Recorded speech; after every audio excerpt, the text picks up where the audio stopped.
What's going on, everybody? It is your humble YouTube live stream host, Tim, back with another live stream. It's been a minute. I know. I apologize. I'm being very lazy today, folks. I am sitting in the bed, pillows behind me, propped up, laptop on my knees, on my lap, being very lazy today, ladies and gentlemen. But I wanted to get this live stream out. I've actually been wanting to live stream for a couple days. Finally got the chance. These headphones are serving no purpose. Okay. The only reason I have these headphones on is because I don't want to hear other noise in the place I'm staying. So I put the headphones on. It just bear with me today, okay? How you doing, Daniel? How you doing, Lily? Prince Flamingo, Sonny. What up? What up? What up? Good to see you. Good to see you. Good to see you. I was actually thinking about you the other day, man. I appreciate you coming through. Simi, Dana, Parker says I look cool. Okay, I'll take that. Let me bring that. By the way, if you're wondering what's going on over here, there's a nice little cubby nook right by my bed at this Airbnb I'm staying in. So give me a minute. I'll show y'all more of this Airbnb. But yeah, new location, Daniel. Big J Boogie reset. Love you too, Dana. Thank you. Thank you. Yeah, we chilling. We chilling. So today I wanted to talk about the truth about the road less traveled. And this is a topic I've wanted to cover for a while. And y'all know me, like I'll have an idea for a topic. And then what usually happens is I keep putting it off until it starts to really weigh on my spirit and I have to talk about it. And so this is kind of the mood I'm in right now. And so I was like, I'm not going to talk about that. And I was like, no, I kind of have to. This is where we're at right now. This is what I'm feeling. And I feel like this is a conversation that, oh, congratulations, Sonny. Didn't see you said you and the lady got engaged. That's awesome. That's awesome. Glad to hear that. Glad to hear that. You got a good woman. Glad to hear that. And she got a good man too. This is a conversation I feel like doesn't always get presented. And y'all know me. One of the things I'm all about is being honest, being real, being truthful. And in this day and age, especially with the internet, it is so easy. It is so easy to love you too, Frank, to glamorize things. In fact, that's the go-to is making things look glamorous, making things seem always wonderful, always perfect. And a lot of times we forget to talk about the other side of it. And so today I wanted to talk about, taking the road less traveled, living a lifestyle different than the normal life, thinking outside the box and then executing on those thoughts. When you take the road less traveled in life and you live a life that's different from the norm or different from what everybody else is living, there are some things that come with it. Okay. There are some things that come with it. And while, yes, I do agree that for a lot of us, it is the only option. I am all for taking the road less traveled. Y'all know me.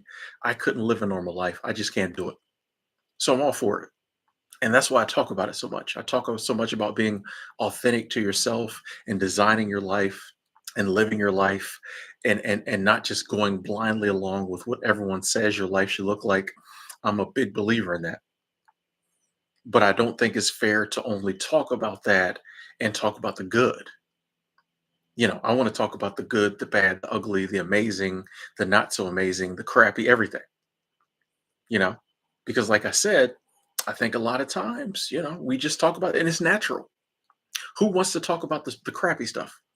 A lot of times we're like, well, who wants to hear about the crappy stuff?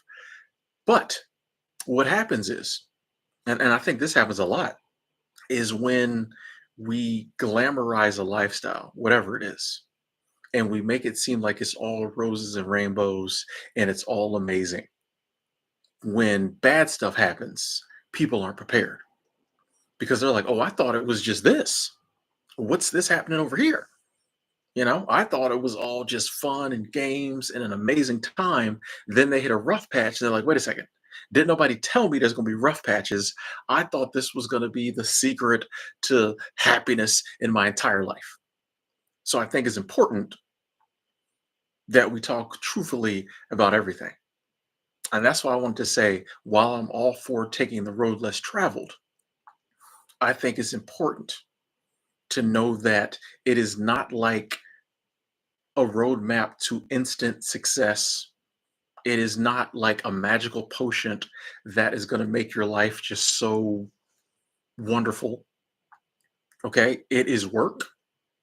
And even though I do believe for a lot of us, it's our only option to happiness, you still have to contend with the things that you have to contend with. Like life is life. What comes with life, irregardless of the path you take. Now, the path you take a lot of times determines how much of what comes with life you get. I think life comes with a certain amount of happiness. I think life comes with a certain amount of joy. I think life comes with a certain amount of pain. It comes with a certain amount of suffering. And the path you take, I firmly believe that the more unique to yourself path you take, the more of that good stuff you have, the more joy, the more happiness, the more love. Firmly believe that. But it doesn't take away the suffering. It doesn't take away the pain. And here's the thing: when you are on the road less traveled, when you're doing something different, when you're doing something that means something to you, but maybe nobody else gets, when you hit those rough patches, a lot of times it is harder, because societal norms come with a built-in safety net. Okay. If you go along with the societal norms, or you're living the life like everybody else, there are built-in safety nets. Part of what you get for surrendering to the system is that there's a support system, because everybody else knows what you're going through. Everybody else is living the same life. There is a built-in support system. And that's what makes it so attractive to people. Societal norms are so attractive because A, everybody else is doing it, and B, everybody else understands to a point what you're going through. But when you take that road less traveled and you're doing something or living a lifestyle very few people understand, when you hit those rough patches, a lot of times you feel alone.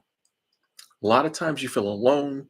A lot of times you feel like you're not understood. It can be very lonely. It can be very lonely. And if you're not prepared for this can make you start to question if you're making the right decision. And that's why I think my headphones are on. Hold on. I still had my headphones on, even though they're not serving any purpose other than being noise canceling. But that's why a lot of times you'll see people start down a certain path, and then when they hit like a rough area, things start happening, things start going not in the direction they want. They do an about face and go back because it gets lonely out there. That's why I love the analogy of a road. If you're on the interstate and your car breaks down, there's a million cars passing. Eventually, someone will pull over, hopefully, and help you out. When you're on an actual road less traveled, one of these little back roads, any of y'all who's done any road tripping, them little weird back roads that Google Maps will send you down, these little 2-lane, damn near dirt highways. You get on one of them and you run out of gas or your car breaks down. Who knows how long it'll be before someone comes by? And if they do, who's trying to pull over and help you out on this weird back road? You know what I mean? It's kind of the same.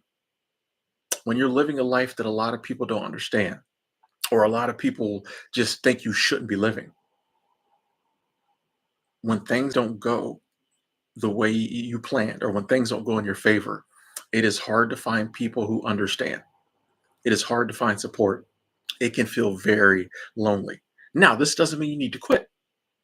This doesn't mean it was the wrong move. And that's why we're talking about this. It does not mean it was the wrong thing for you to do. It just means that you're doing something that a lot of people don't understand. And you're going to have to be a little stronger to get through this.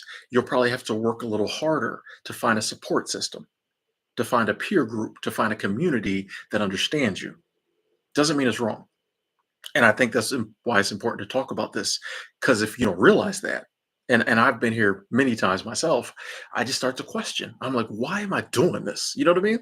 As much as I enjoy my life, as much as I love my life, as blessed as I feel to live the life I'm living, y'all would not believe the amount of times I've been like, Tim, what are you doing?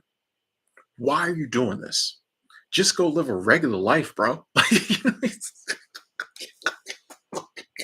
you don't know how many times I put myself in situations or things happen, and I'm like, why do you keep doing this? Bruh. Now I know once I get through that moment of self-doubt or whatever, I know the reason I keep doing it is because I have to do it. The reason I keep doing it is because I have to do it because this is me. This is the mission. You know what I mean? This is the ministry. This is what brings me joy. This is what brings me happiness. I would not be happy. I tried it. Conventional life, it was okay, but it wasn't for me. And I feel like for most of us here, anybody listening to this, watching this, you're probably feeling the same way. If you're not already on the road less traveled, you're thinking about getting on it. There's an idea, there's a vision, there's a dream that keeps popping up in your mind and it won't go away. It just won't go away. And you're like, I think I'm going to have to do this. And that's because I feel like that's for you. If that wasn't something that you should try out or you should go after, it wouldn't keep popping up in your mind. We all have ideals that pop up in our heads and disappear. We never see them again. Hey, Naftusha, thank you. Super Chat Squad, thank you so much. Let me give you a like on that. Super Chat Squad in the building. I appreciate that. Thank you so much. Say, glad you're covering this topic. I'm encountering many who want to break me down because I chose a different path. I am in a constant battle. Hey, I get it. I get it. And that's the thing. And I appreciate the support. Thank you so much. Um, Not only do we face our own natural amount of setbacks, we're constantly facing people telling us to get back on the regular road. Hey, and some of them mean well. If we're being honest, a lot of them mean well because all they know is the regular life. You know what I mean? All they know is the norm. All they know is what they know. And if they're not having those same urges and those same longings to choose a different path, or if they're not listening to their urges and longings, they can't understand why you decide to do something different. So some people are haters. Yes, some people are haters. Some people are just haters. They just want to mess with you. They don't like the fact you're doing something different. But some people genuinely care about you. And maybe when they see you going through these setbacks, they're like, man, if I could just get her, if I could just get him to come back over here, they'd be okay. But that's because they don't understand that you're doing what you have to do, you know, doing what you have to do. I feel like there's a lot of us, if we were given the choice, would be like, nah, it's almost like the Matrix. A lot of us, if given the choice, would be like, nah, just let me do the normal, let me do the normal, regular stuff. But so I just think you got to be who you are in life. And for some of us, being who we are takes us down a different road, a different path. And we just have to learn to navigate it. Now, and once again, I think when it's great, it's amazing. Is it worth it? Yes. Even with the setbacks and the lack of support sometimes, it's still worth it. I definitely want to say that. It is still worth it. It's definitely worth it. But sometimes it doesn't feel like it. And we have to prepare for those moments and realize, all right, I'm just going through something natural due to the decisions I made in life. This pretty much happens to everyone who decides to do this. And it doesn't mean I made the wrong decisions. I'm on this thing in life to where, like, I'm trying to get out of this whole right decision, wrong decision. And what I mean by that is, unless I make, like, when I was in my 20s, I made a lot of wrong decisions, but that's because I was doing like genuinely wrong stuff or genuinely like stuff that wasn't healthy for me. You know, now that I'm a little older, I don't really do a lot of wrong stuff. When I have a couple different decisions to make, though, I still get in this ideal of right decision, wrong decision. When at the end of the day, it's just pick one decisions, you know? But we can get that ideal of like, oh, am I making the right decision? Is this a wrong decision? When at the end of the day, it's just a decision. But in hindsight, sometimes we look back and we're like, oh, it didn't go exactly how I planned. It was the wrong decision. No, you made a good, valid decision. If you make a decision that seems right at the time, seems good at the time, it doesn't violate your moral code, you made a valid decision. You just might be going through, we just might be going through the normal, regular ups and downs of life because you're going to go through those regardless of the path you take. So it doesn't mean like, oh man, I should have done this. No, I should. So I'm trying to just get to that point where I just make decisions. Just pick one. I did a short the other day. A lot of times I have little techniques where I'm like, okay, if both these decisions work out perfectly, which one do I want to be living a year from now? Which one will have me further along a year from now? Little stuff like that. But at the end of the day, it's just a decision. And if that decision is to do something crazy, and that decision is to quit your job and start an emu farm, or you know, I don't know, ma- take out your 401k and go to the woods for 6 months and try writing your bestseller. I don't know, whatever that is, whatever it is, whatever dream you have. If that dream is to move to Cambodia, I don't know, whatever your dream is. Just because you try it, and there are days and there are days when things aren't working out.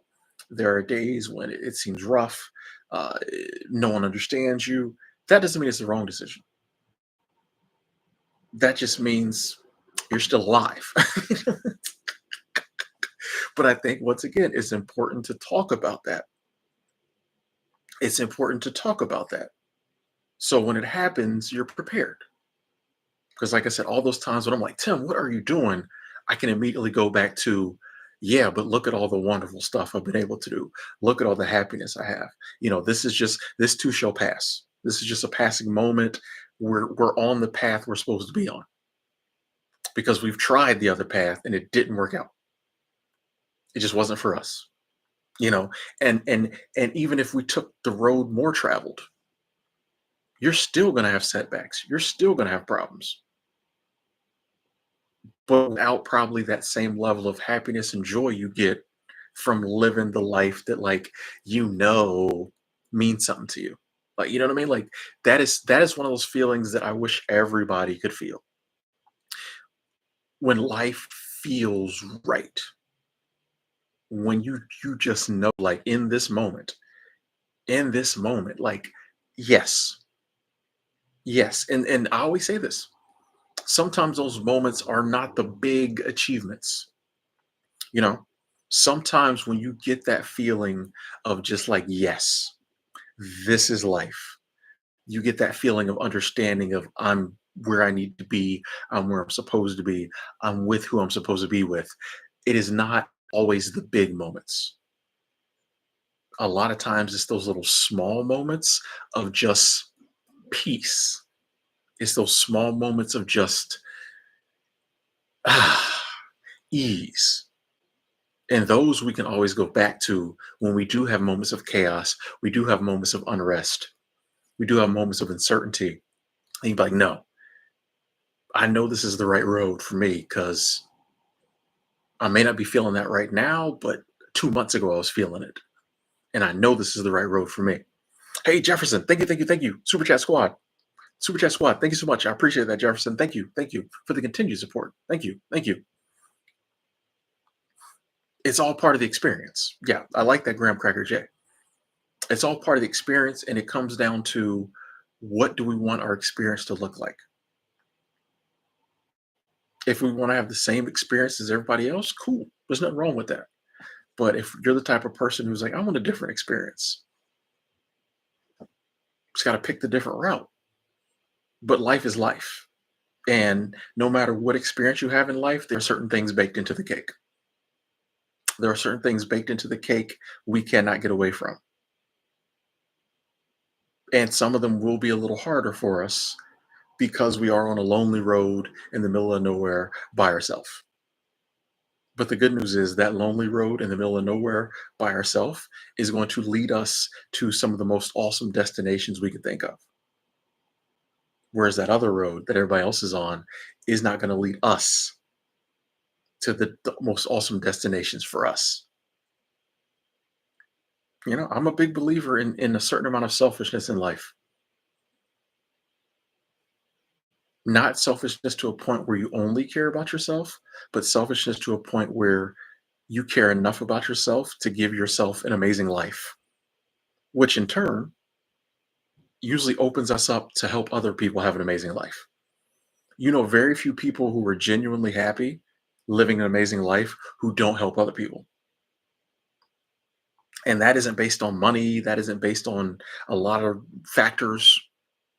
That's not based on the biggest house, the biggest car. People who are happy and really enjoy their life want other people to be happy and enjoy their life. So part of the reason I think is important we put in the work to give ourselves a great life is so that we can in turn help other people have a great life. CM, thank you, thank you, thank you, thank you. Super Chat Squad, I appreciate that. I appreciate that, CM. Let me give you a like on that. Oh, there's a new. I didn't know this is new where you can like other people can like your super chat. Oh, okay, nice, nice. Is that new? I've never seen that before. Nice. I appreciate the love. Thank you, thank you. Appreciate the support. I mean, Jay, you said joy and happiness are rare these days. I don't know if it's true that joy and happiness are rarer these days than ever before. Hold on, I'm reaching for water. Hold on there, folks. I don't know if that's true. I know we think it's true, but I don't really know if that's true. There's a lot of happy people in the world. There's still a lot of joy. I don't think the amount of joy in the world always could there be certain times like do I think the joy in the world went down in World War II? Yes. You know, stuff like that. But where we're at now, I mean, I don't think the joy levels are as low as we think they are, even if they are down some. I definitely don't think it's rare. You know, as I'm out and about and I'm traveling, I hear a lot of people talking about, you know, the things going on in the world, but I run into a lot of like happy people enjoy living their life, you know what I mean? Enjoying their life. Like I walked by a park the other day. It was full of people sitting out enjoying time with loved ones. You know what I mean? Like there's still joy in the world. There's still happiness in the world. I just think we think there's less. But how could we ever really know unless there's just some huge world event going on? Oh, Mud, you got an interview with Moose Pass? Oh, nice, nice. Yeah, I enjoyed my time in Moose Pass. Moose Pass, Alaska. I enjoyed my time there. Good luck with the interview. Yeah, I enjoyed my time there. Hey, Jefferson, I appreciate that. Appreciate that.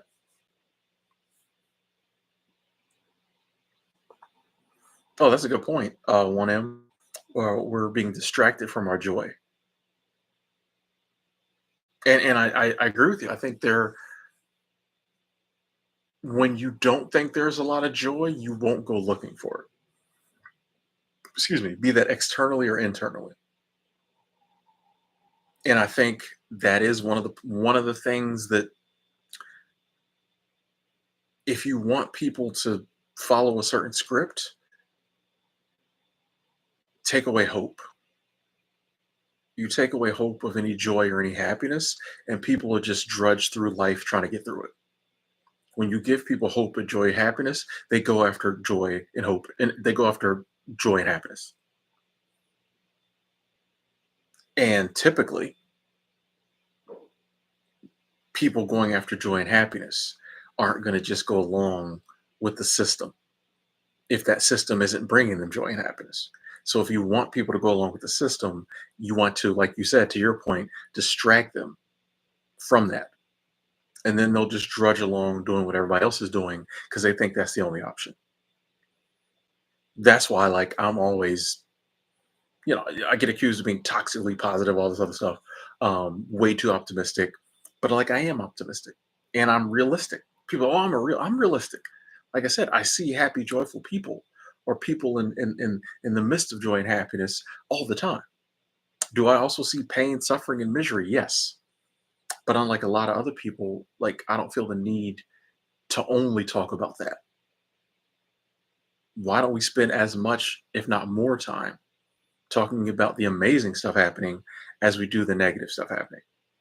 That's a question I put to people who are doom and gloom, the world is over, which people have been saying that forever. But like Why are you so focused on that and not the other stuff?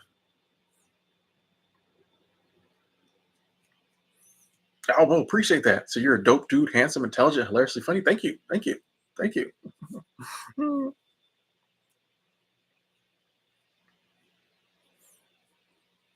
Colin trying to find a way to stop working 40 hours a week. I think you can find one, Colin. I genuinely do.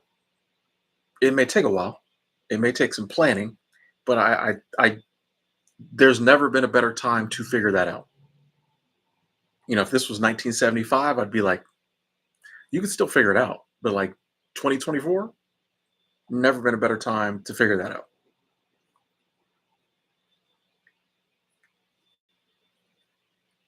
Hey, Patrick, glad to hear you made it around the sun one more time. That's awesome.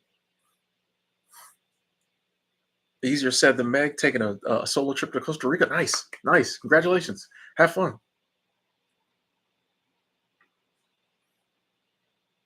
Russell, thank you, thank you, thank you. Russell Adams, Super Cat Squad, thank you so much. Say hello, Tim. I always enjoy your videos. I would love for you to do live videos out in nature in the cities you lived in, like Denver and Bozeman. Hey, Russell, I think I did do Super Chat Squad. Thank you. Did I do some? I did some live streams out in nature in Big Sky before. I don't know if I did any. I did a couple walking around Bozeman. I think I might have did one or two. Um, yeah, that is something that I do want to start getting back out in nature more. So the issue with live streaming in nature is like the deeper you go in nature, the worse the cell signal is. So there's many times where I'm deep in the woods and I'm like, man, I'd love to live stream and there's no cell signal. Um, and when you're in town, you know, it's not always that easy to find a place to live stream where like nobody's around. So that's part of it. But I always am thinking, how can I be? I did a few outside in San Diego. I think I did most of my live streaming outside in San Diego. So that is something I'll make a note of, Russell, and try to do more of that. Thank you. Thank you. This headphones are hot. Sorry about these headphones are hot. Let's go. Hey, we get to block somebody. You know what? I'm gonna be nice. I'm just gonna do a 24. Nope. No, I'm gonna do a 24-hour timeout. I'm being nice today.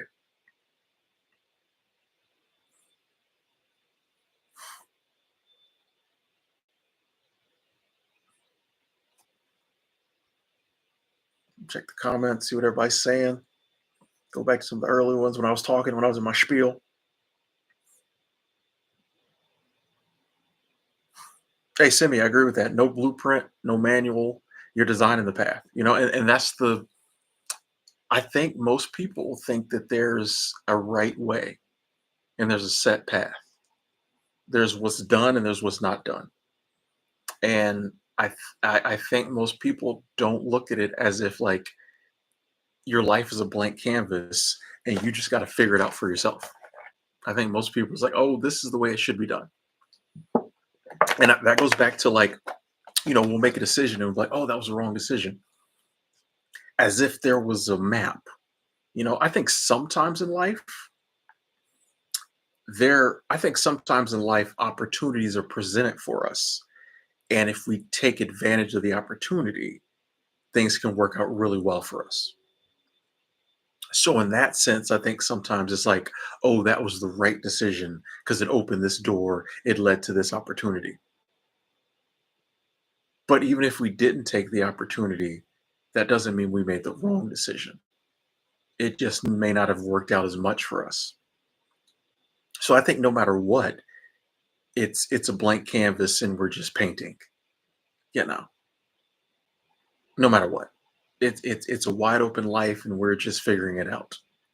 Even though, you know, if I'm a painter and I'm painting on a canvas, I might get an ideal for a really intricate design. And if I pull it off, it looks amazing. Whereas if I say, oh, I don't know if I can pull that off, let me just paint something else here, it turns out not looking as amazing, but it could still be a cool painting.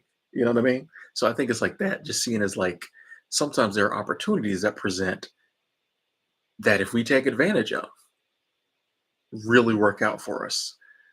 But even if we don't always take it, things can still be okay, maybe just not as, amazing.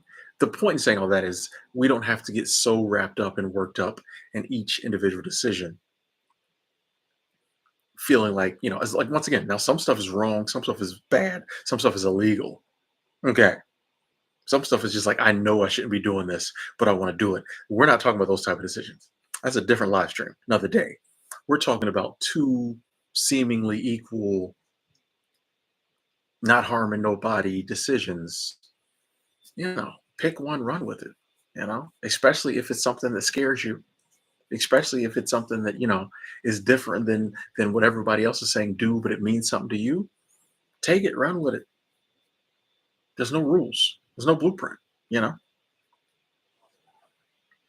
A designer guy, he said, I can't bring myself to resolve or try out the minimalist life. I'm in constant battle with myself too. If you can't bring yourself to minimalism, well, then don't be a minimalist. Like it's not, if you're genuinely battling with yourself about minimalism, I would argue maybe it's the level of minimalism, because obviously there's a part of you that likes it and a part of you that doesn't. So it's not the minimalism. I think it might be the levels. So maybe you're thinking you need to get rid of more, or you need to downsize more, or you need to live with even less. Where I would argue you might already be a minimalist. Maybe you've just met your threshold. Maybe 2,000 possessions is your threshold. Previously, I had 2,500 possessions, 2,500 possessions. Now I have 2,000. You know what I mean? So, and that's where I think a lot of people think in order to be a minimalist, you got to get rid of 90% of your stuff. That worked for me, but that may not be for you. So minimalism is just living with what's right for you, maybe a little more for fun. So maybe you're there. Maybe you're a minimalist. You just might have more stuff than other minimalists, but that's fine too. There's no rules. There's no rules.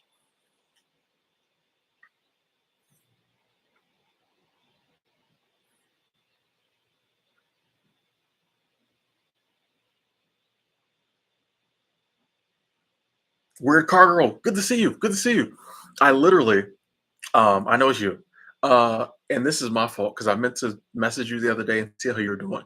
And life got a lot of life stuff going on right now, and I didn't get a chance to, but I meant to message you and check in on you. So I apologize for not doing that. I'm due that this week.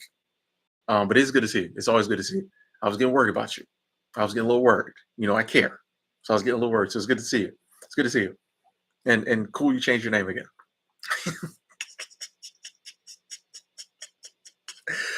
Darwin, yes, video editing on your phone is not as easy as it looks. Hey, Colin, thank you. Super Chat Squad, thank you, Colin. Let me give you a like on that. Oh, first super on the live stream. Yes, we appreciate that. We appreciate being your first. Thank you, Colin. I said, dig you, man. Hey, I appreciate that. I appreciate being Doug. I'm being silly. I'm sorry. Thank you, Colin. Thank you. I do appreciate the dig. Thank you. We here. Yeah, Darwin. Video editing on your phone, all that extra little. Yeah, it can be hard. That's why I do it on the computer. Um, but I got Adobe Premiere Elements. It was like $100. I actually need to update it because I have the 2021 version, and this happened before when I had like the 2018 version or something. After a while, it starts acting up. After about 3, 4 years, it starts messing up. So I need a new laptop and the new editing software. But yeah, that's why it's like $100. Does everything I need it to do, and I do it on my laptop because the phone is hard. Yeah, it gets yeah, it's hard to do on your phone. Hey Jim B, how you doing? Downsizing right now, big garage sale this summer. Okay, get rid of the stuff. Let's go. Let's go.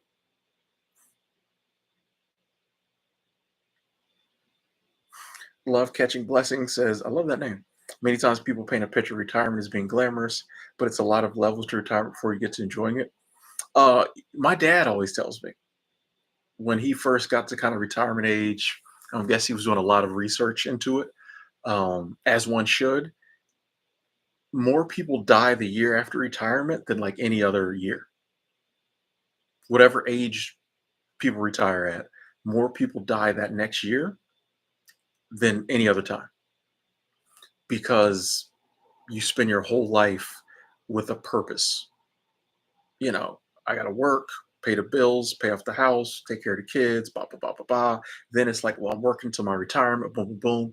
Then they get there and they're like, what now? Because suddenly, especially if you worked in the same field or at the same place for a long time, these days you're not going to be at the same place. But if you worked in the same field after 60, after, 40 years, 20, 30, 40 years, you kind of become synonymous with your career, what you do. It becomes a big part of you, especially if by that time you probably got a leadership role and you're an expert, and then the next day you're nobody. You know, yesterday you were Tim from whatever department, and I'm, been here 35 years. He's the guy. Sally from whatever department. She's been here 40 years. She's the woman. The next day you're just sitting at the house by yourself. Nobody cares. And there's nothing to do, which is why I'm a big believer in like, yeah, save for retirement, do what you do, but I think we got to do stuff during our life and not just put everything off to retirement because it may not hit the same when we get to retirement because like we've been conditioned by then to live a certain way and do a certain thing. A lot of the stuff at 40, you're like, I can't wait to retire to go blah blah. When you get to 65, it may not hit the same. Even if you're in great health, it just may not hit the same. Because if you think about it, think about this. Even between the ages of the things at 22 you thought were great and awesome that you wanted to spend your time doing, even at 32 they change. Even at 42 they changed. And I imagine as it goes on, it continues. So if you think about it, when you're grinding it out in your 30s saying, "Oh, I'm a bust my hump, do blah blah blah, so when I retire 30 years from now, I can do XYZ." You may not want to do none of that. 30 years from now, you'll be a completely different person. You may not want to do none of that. I never thought about that before. All those years we're working, saying, "Oh, when I retire, I'm going to want to do this." Yeah, by the time I get to 67, I might not want, even if I can still physically do it, I might not want to do that no more. I'm like, Turks and Caicos? What was I thinking? I don't know. That just popped in my head. That's interesting. Grove Dwayne, thank you, thank you, thank you. Super Chat Squad, thank you so much. Said, I'm separating myself for a while from everyone for personal growth and peace, but family and friends are trying to make me feel guilty for it. What's your opinion on this if it was you? Grove Dwayne, first off, I want to say props for you to have the courage to even start to embark on that path. This is definitely some road less travel type stuff. I'm separating myself from everybody, for my peace, which peace is so important. None of us talk about how important peace is enough. Peace. You don't have to have nothing going on in life, but if you're at peace, you could just sit in bed and read a book, and it's the best day ever. What'd you do today? I just watched the Ducks, and it was the best day ever. You know, um, personal growth very important, and I understand that, especially friends and family. Once again, sometimes we have friends and family who might just be slightly haterish, don't ever really give us props for whatever we're trying to do. Some people. But then we also have friends and family who genuinely care about us and who genuinely enjoy being around us. So if you say, hey, I'm not going to be kicking it for a while, they're sad. You know, they're sad. And if they aren't at a place where they understand that pulling yourself away is important for some of us to grow, is important for some of us to find peace. Like if they're not there, or if they're not that type of person, they're not going to get it. And naturally, they're going to try to like talk you out of it, make you feel guilty about it. Now, we would hope all our friends and family would be like, okay, I'm sad. I still want to hang out, but Grove Dwayne says no hanging out. So I'm just going to respect that. We would hope everybody would say that, but we're emotional creatures. You know what I mean? We're emotional people, and we're not always on the same levels of growth and understanding. So some people, when they're sad, that's the way they're going to come at you. You don't want to hang out with me? That's crazy. Why would you want to hang out with me? Blah, blah, blah, blah, blah. What I think it boils down to is that a lot of the decisions in life, once again, that go contrary to what everybody else is doing or seem abnormal, we have to make them despite the consequences. It'd be great if we lived in a perfect world where you could say, hey, I'm taking 6 months off and everybody got it. But we don't. And so it just boils down to being like, hey, I know I need to do this to find peace. I know I need to do this um, to grow. And so one of the things I'm going to have to deal with while doing this is that people don't understand it, is that people are going to give me grief, is that people are going to make me feel guilty. But honestly, this kind of lets you know you're making the right decision, right? Because obviously some of the people in your life aren't on that same level as you. And this is not saying they're bad people or nothing like that. But if you got people making you feel very guilty because you want to take some time to yourself, those are probably the people you need to get some time away from. Once again, not saying there's anything wrong or they're bad people, but you probably need to separate from those people for a little bit to understand what it's like to not have those ideals around you constantly. We're a mix, they say, of the six people we interact with the most. If you think about it, we are. Maybe less these days because we have social media and so many other influences. But at the end of the day, the 6 to 10 people we interact with the most influence us more than like anybody else in life. That's why you have the same accent as everybody you interact with. You know what I mean? In the region you grew up in, because you grew up in a house or you grew up around people who talked a certain way, you talk that way too. You know what I mean? You use the words they use, you have the same accent they do. You start to think the same way as them. It's good sometimes to pull away, be to yourself or somewhere different, because then you can see what's really you and what's just the people around you. And if the people around you are making you feel guilty of wanting to have some alone time, it'll probably benefit you to have some alone time. So I say go for it. Go for it. Go for it. But that will be one of the things you have to overcome is people probably won't get it until you come back, and maybe you've grown and they're like, oh, I see why you did it. Yeah, yeah, makes sense now. Hey, Patrick, thank you, thank you, thank you. Super Chat Squad, thank you, Patrick. Said Grove, people act irritated. I left social media. That's another one. Man, Patrick ain't on social media no more. I can't see what he's doing.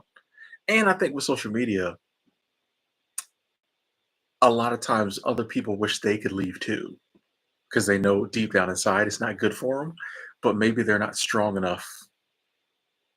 They're not strong enough to do it, so they get mad at you. We as humans, we do that a lot. Go back up here and check some of these comments. I appreciate the comments. Thank y'all. Thank y'all. Vaxis, I already have the new video ideal I want to make. It's just making it. So hopefully this week I'll get one. Um, I'll get one out. How you doing, Ava? Weird car girl, you were caught up in some weird stuff, but you kicked the bad habits. Okay, okay. Glad to hear that. Glad to hear that. Social status.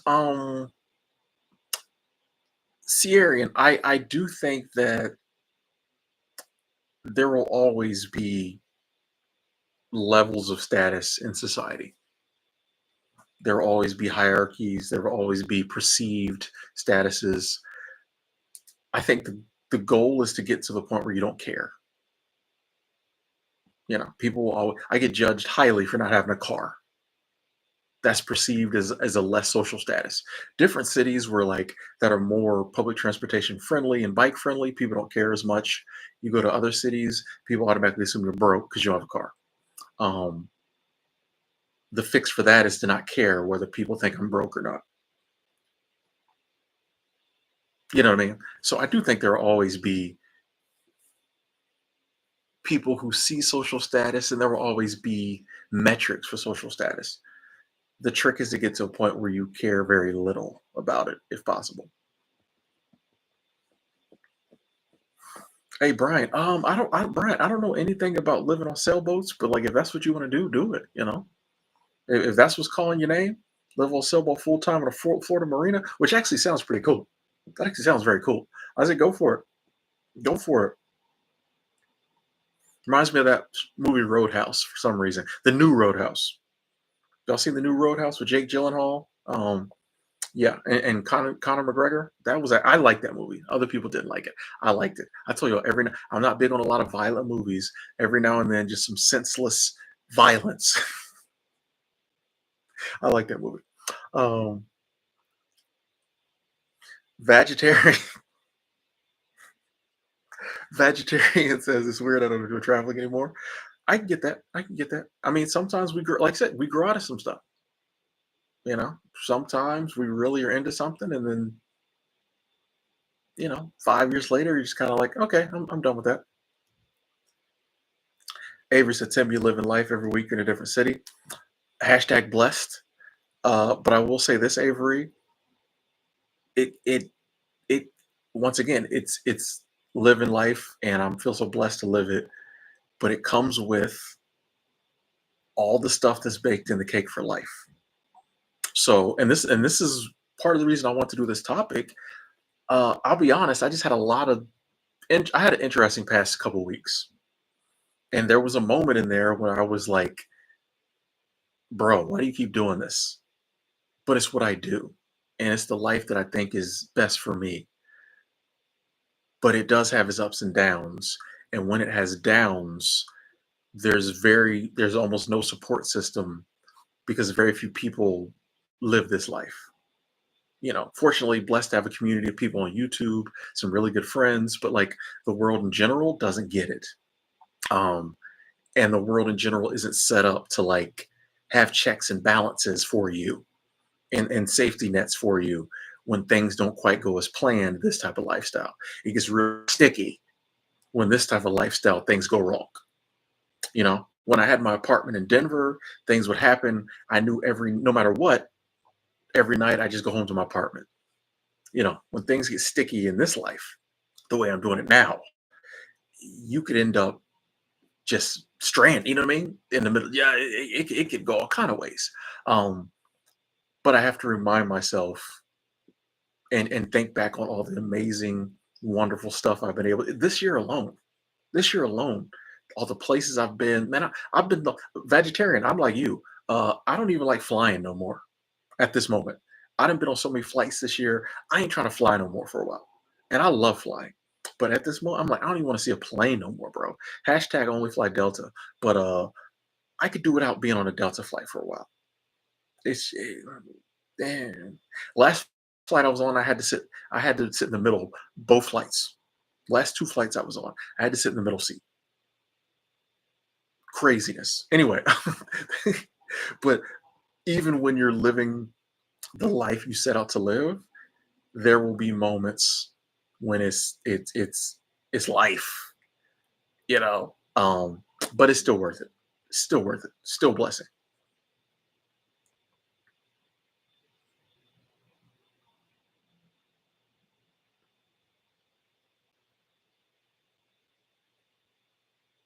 What's up, Tyrell?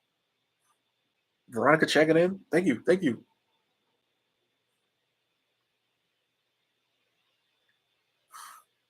Hey, Patrick coming through. Thank you, Patrick. I already gave you. I already saw that one. Sorry, Patrick. Actually, I'll give you another one. Super chat squad. Oh, wow. The arch just dropped in my foot. Ow. Ow. Ow. Hold on. Ooh, sorry, folks. Hold on. Ow. Oh. Ow. Hold on. When the arch drops in your foot, you gotta like press it. Maybe y'all don't have feet issues like me, but I'm good now. Thank you. I think. Oh, there we are. I'm way behind on these comments. Uh, Forosu, Forosu. Thank you, thank you, thank you. Super Chat Squad. Thank you so much. So, man, Timothy, you're so right. People look down on me because I don't have a car, but I don't have one because I like to travel. Facts. That's the thing. Like people make assumptions about you based on stuff just because like that's all they know how to do, and it's just like maybe I don't have a car because I want to travel, and the car would hinder my travel, and I'd rather spend that $500 a month traveling. So 10 years from now, I'll have 10 years worth of travel experiences and memories, and you'll have a 10-year-old car. Now, if that if that's what you want, cool. There's no judgment either way, but it's just like you just can't assume, certain things about people based on their possessions. It's crazy, but people do it. People do it. I get it. I get it. Appreciate that love. Thank you. Todd Ryan Casper checking in. Ben as well. So check out your streams. We'll watch it later. Gaming with the girlfriend right now. Okay, yeah, yeah. Get that girlfriend game time in, Ben. Do that. Do that. Check us out later.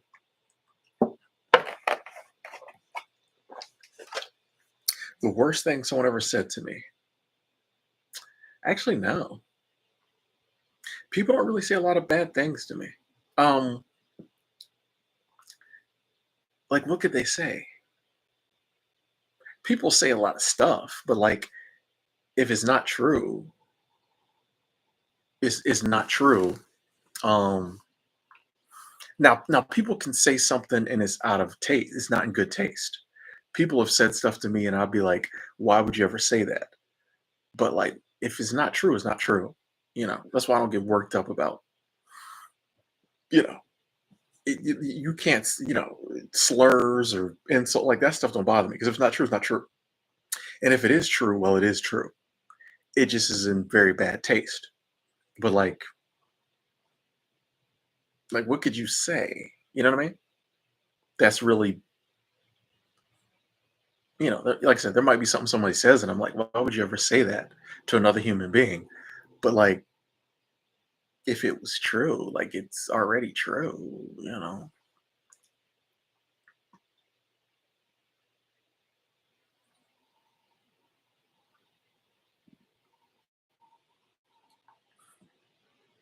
Appreciate you asking people to hit the like button 1 through 3. As always, thank you.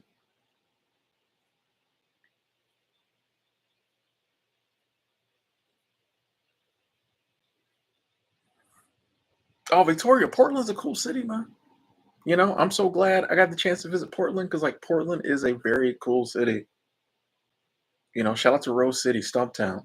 Um, Now it has its stuff, but like, and a lot of people, everyone was saying it's getting better. It's getting a little better, but like, it's not what I thought it would be based on what I heard. You know,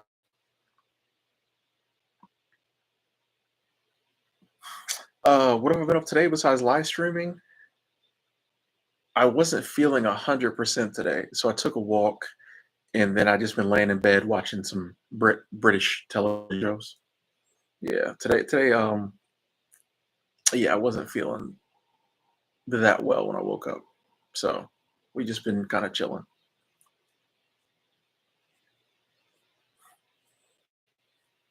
Music to relax and unwind. How do we know the road we take is right or wrong? I feel like a lot of times there isn't a right or wrong road. I think there's a better road sometimes. Okay. So, once again, as long as you're not doing anything like crazy or bad, I think there'll be a road and maybe a better road. And I think when you're on the better road.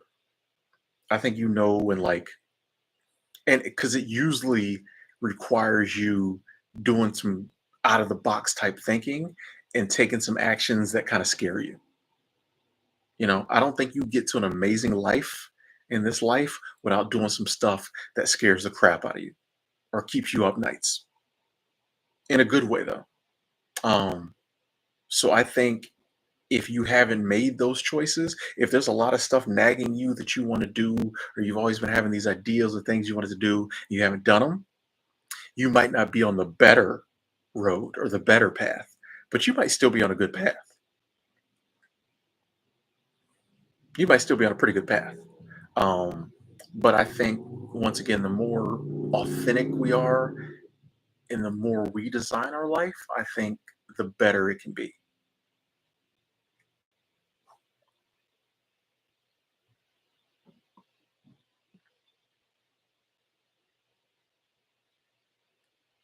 What was baked in my cake that's bothering me? Hey, y'all are help BT, y'all are helping me right now. Um, no, I mean it's life, you know. You're gonna deal with illness. Um, you're gonna deal with things not working out exactly how you want them to work out. You know, you're gonna deal with uncertainty. Like it's the same stuff is baked in everybody's cake.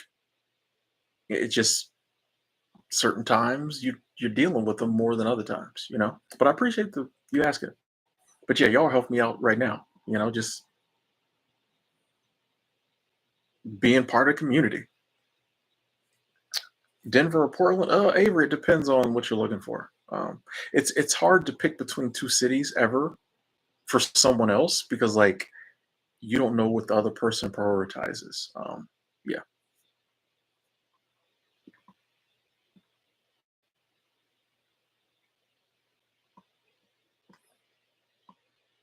Oh, man, I'm way behind these comments. I gotta get caught up. What up, Mauricio? Mauricio? Frank, I've been to the Philippines and Thailand. Um, yeah, so they're both pretty cool. I really like Thailand.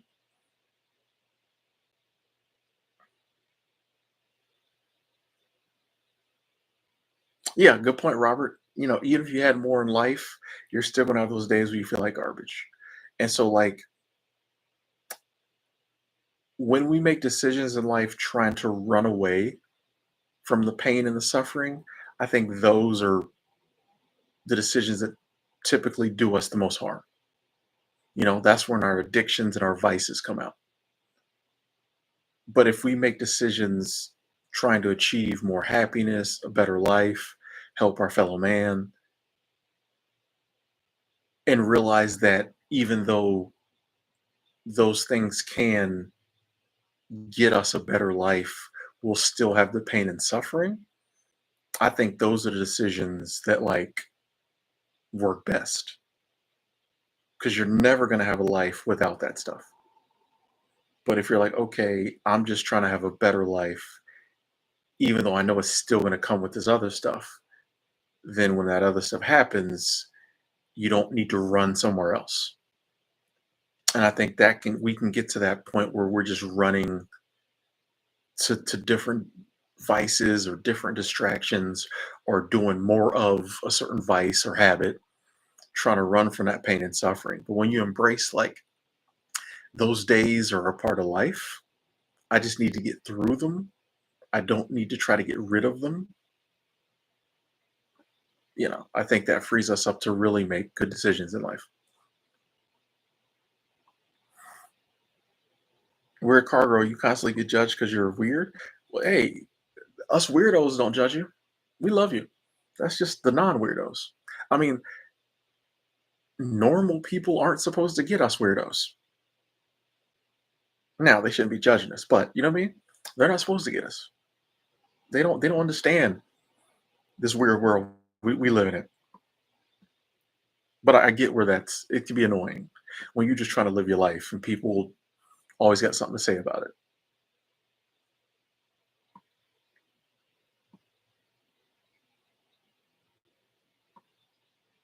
Yeah. People want everyone to be normal, be the same. But at the end of the day, nobody is. You know, even if millions or billions of people on this planet are trying to mold themselves into the same mold, they're still different. It doesn't work. You know what I mean? It doesn't work. Better off just being you. That's all you can be.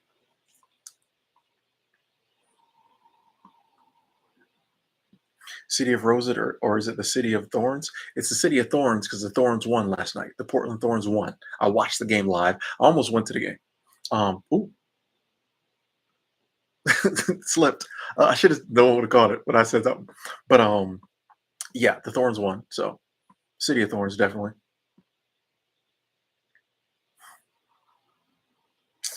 Weird car girl. Since you asked, I'm gonna answer this. You said, "Do you think it's immoral to have relations with a married person?" I personally do.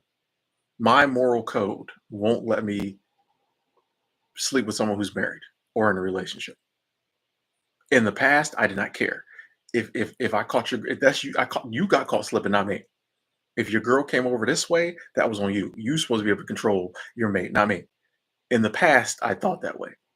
Uh, then life beat me about the face, and people I was messing with you know what I mean? It happened when it happens to you, you start to see it a little different. And so my moral code, I'm not trying to mess around with anybody who's with someone else. A and B, Tim don't take sloppy seconds. Like if you trying to get with the kid, well, you need to let all that go. Like you know what I mean? Like it's not that deep with me.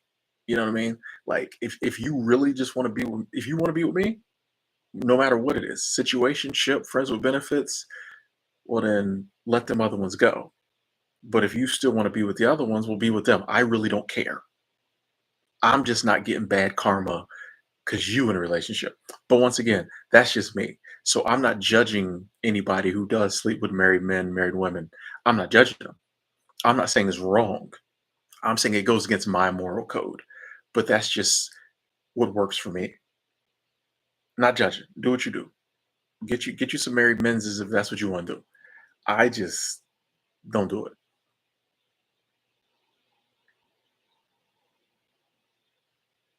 Philip, I would definitely choose if I had to do it all over again, I'd choose the same path because I think it's the only path for me. You know? I think at the end of the day, if you ask a lot of people who feel like they're living their best life, I think most of them would say, I'd do it all over again, even with the ups and downs, because I had to do it. There's no other option really. Like if I didn't do it again, it would be bothering me the whole time, you know? So definitely do it again. How do you ignore people at your job without coming off like a hole? Here's the thing, remember me. I feel like no matter how you do it, there are going to be some people who think you're an a hole. So I would try to do it in the manner that seems the best for you, but just know that some people are still going to think you're an a hole, no matter what, sadly. But there will also be people who get it. I think if you do it in the best manner possible, but some people just aren't going to get it. Yeah,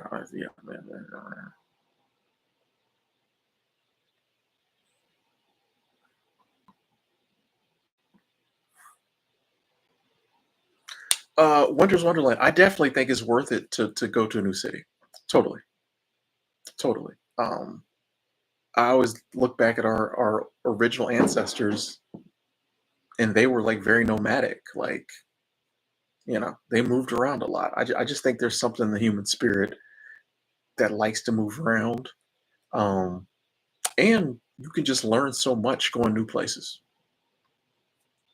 You know, yeah. I would think of a new city you might want to go to and just visit it at least.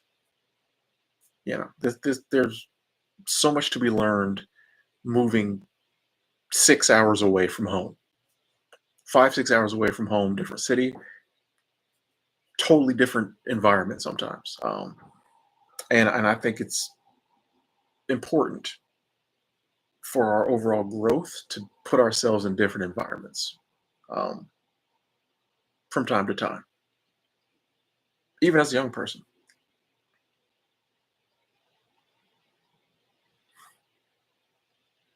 How do you deal with trying to stick true to what you actually want? There's so much chaos and noise and influence always coming for us. Meditation, I think, helps with that. For me, getting out in nature, basically shutting out as much of that influence and chaos as possible. I spend a lot of time talking with like-minded people, my good friends, because they help to focus me back. Um, I kind of police what I take in, you know, and I like to spend a lot of time without any influence coming in. A lot of times when I'm walking, no earbuds. Sometimes I do, but I'd say 80% of the time I'm walking, I don't have any music on. I don't have a podcast on. I'm just existing and being influenced by real life.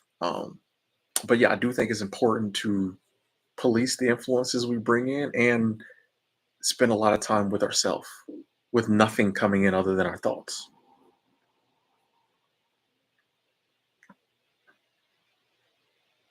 Hey, Alvin Anthony, thank you, thank you, thank you, thank you, Alvin. Sorry it took me so long to get down to this. Sorry about that. Today, Tim, I walked inside Fountain Blue Casino in Las Vegas. It was pretty nice. I decided to play the slot machine with $100 and lost all of it. Hey, that's Vegas, baby. That's Vegas. You know, you walk in. That's one thing I love about Vegas is you can go in any casino you want and hang out and lose $100. Um, but yeah, that's Vegas, baby. Now you can say you've been to the Fountain Blue. That's a story now. Yeah, I went to the Fountain Blue, lost all of my money. You don't even have to say how much. I went. People don't know. They're gonna think you spent a ton of money. Man, I went to Fountain Blue, lost all my little money I was playing with. Think I'm like, dang, he balling. Um, that's Vegas, baby. That's Vegas, baby. Yeah, there's some nice casinos in Vegas, and some of the casinos I thought would be nicer weren't. Like the Luxor, the casino's amazing, but the rooms are pretty. A lot of the hotel rooms in Vegas ain't as fancy as you think. It's interesting. Vegas is an interesting place. Glad you did you have fun though, Alvin? That's all that matters. And Super Chat Squad, thank you, thank you, thank you.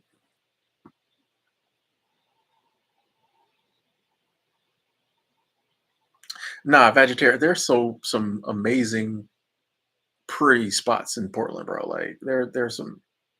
Yeah, I mean, if you the river, just the river goes like right through it, damn near right by downtown. So you just walk along the river, there's a bunch of bridge. It's yeah, it's but yeah, people aren't going to tell you that because people only want to talk about the negative. So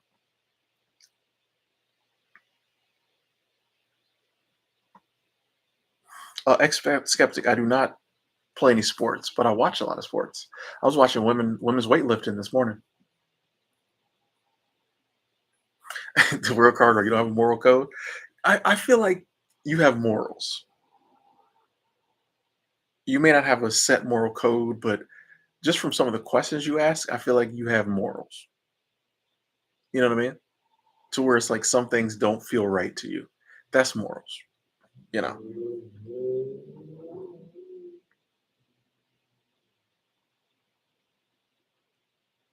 Hey, glad to hear that, sassy. Over the rat race, ready for a change, ready to do what you want to do. Plan on making that reality soon. Nice, nice. Go for it. Go for it.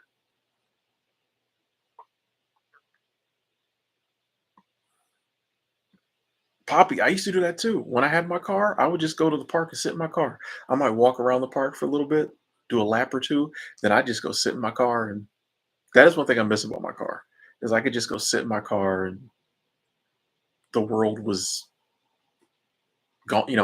Couldn't get in. Pitch Pines, how you doing, Brian? I walk a lot as far as exercise. Other than that, not so much. I feel like I'm sliding down on this. Oh, I gotta show. So I'm sitting in my bed, right, at this Airbnb. Let me show you what's above the bed. Hold on. See if I can. There's a hammock. There's the room. Um, there's a hammock above the bed. Don't ask me why, but there's a hammock above the bed. Have not tried it out. I ain't had nobody in here to try the hammock slash bed tango. But yeah, there's a hammock above the bed. Okay. Sierra, yes, about moving to another country. I don't have a desire to move to another country. When I traveled to other countries, I wasn't like, "Ooh, I want to live here." So, hey, I tell everybody, visit places. You might find the country you want to move to, but I personally don't have the desire to do it.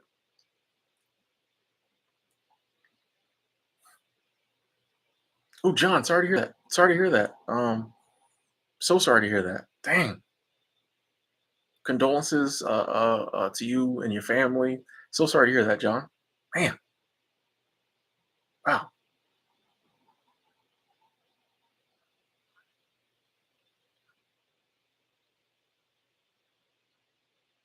Those are things it's hard to. Yeah, so sorry to hear that, John.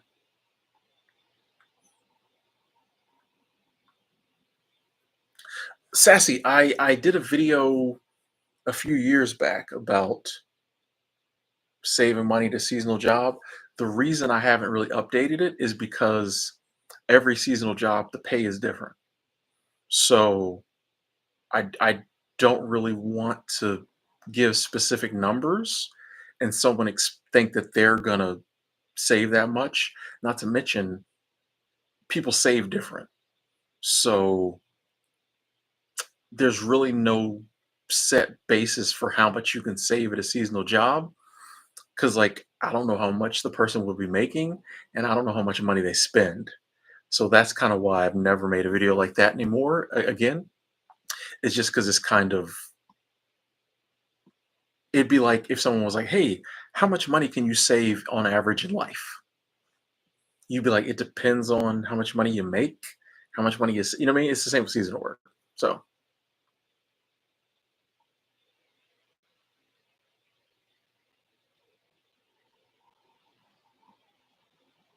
what up, Luke Kang? How do you not shower in the nude? Who doesn't everybody shower in the nude? That's a weird question.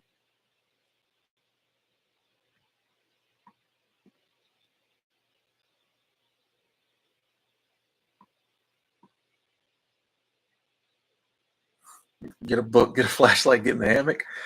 Why? Like the bed's comfortable. I just don't see the short of yeah, I just don't see the point. Like, but maybe that's because I've never been in a hammock. Bro, hold on. We gonna remove that comment because that was very insensitive. Like,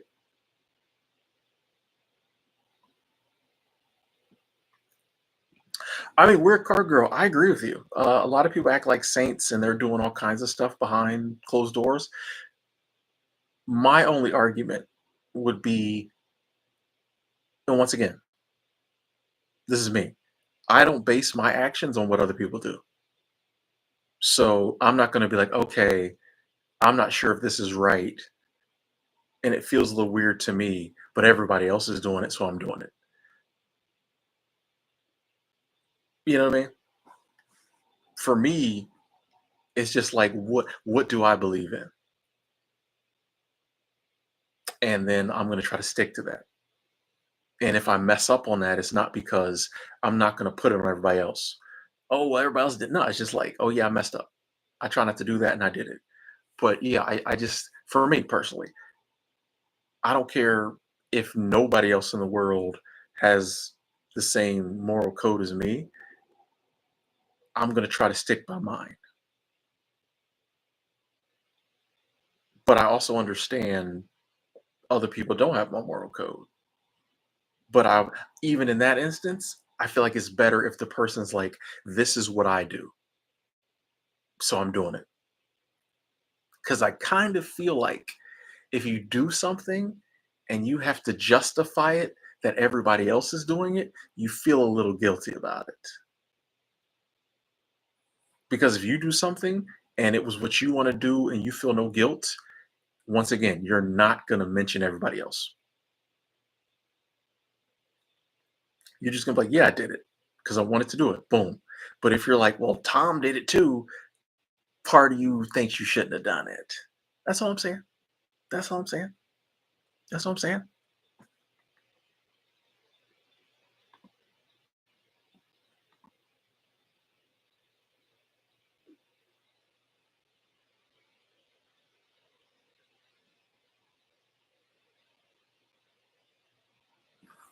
What I feel is missing in my life.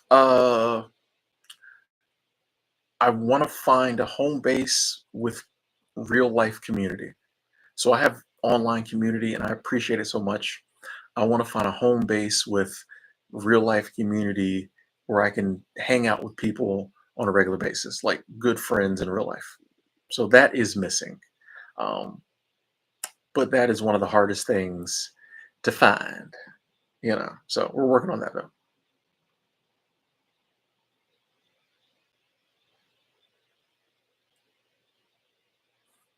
What up, Praveen? Good to see you. Um, Patrick, if you've lost the excitement for the car, if you tried to finish that last 15%, would it be any fun? You If it's a passion project, why do it if you're not passionate about it? Like, I don't think you have to view it as when you were passionate about it and it brought you joy, you worked on it, right? So it's not like you're losing anything. If you don't want to sell it, don't sell it. If you don't want to work on it and finish it, don't. Like it did what it was supposed to do for you when it was supposed to do that for you. And it might circle back around in 3 years from now, you're ready to work on it again. But I wouldn't force it. Unless you like need the money or something. Like, wait till you feel like doing it again.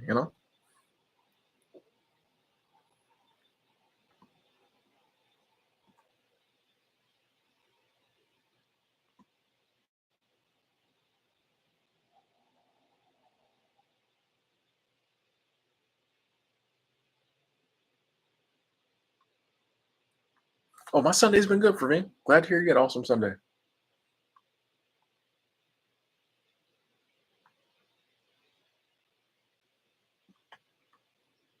Ooh, we get to block somebody. Yes. I shouldn't like blocking people. That shouldn't. I gotta stop that. I need to work on that. RB, I'm not my passport. I got a few more years on it. I got a few more years. We definitely want to take a couple trips out the country this year. Um, yeah. So I think there might be one or two places in the states I said I was going to go to. I haven't yet, but other than that, we kind of been hitting all the places I said I wanted to go domestically. So now I just need to save up the money to go to the places I want to go internationally.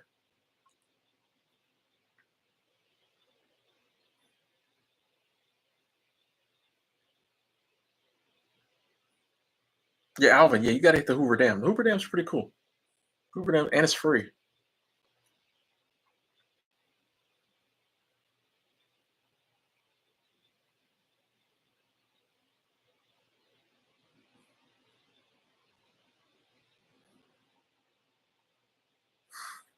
Were you the person? Somebody asked me about life insurance the other day.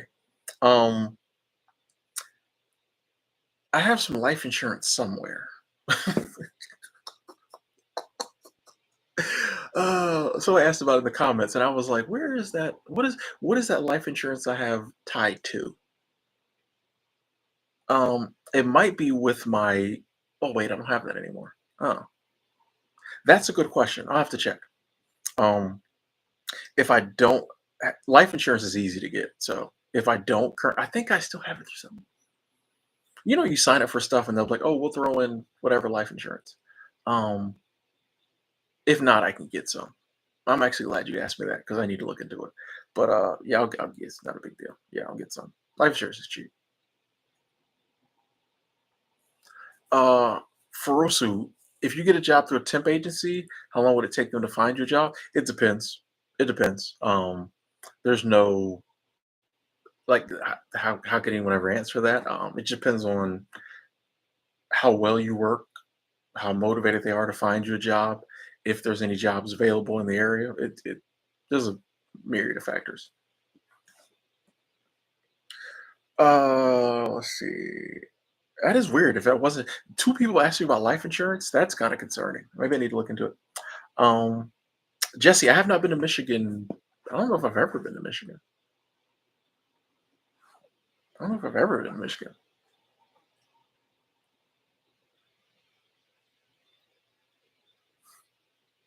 Oh, okay, okay, okay. I'm getting bored with this is so obvious. It's so obvious what is happening with this conversation here, but until you're ready to admit the obvious.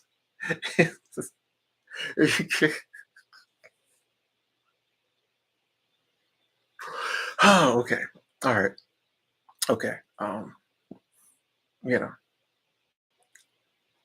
so, like, one of the things that happens when you spend so much time looking into life is you start to see the patterns.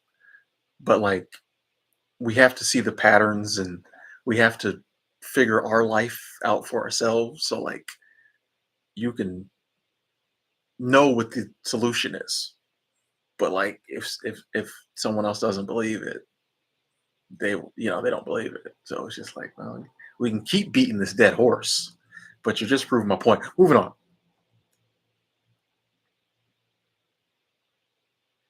Hey Rose, good to see you. Good to see you.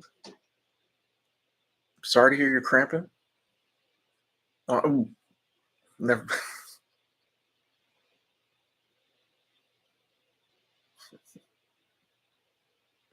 You caught me, Rose. You caught me. I almost said it out loud.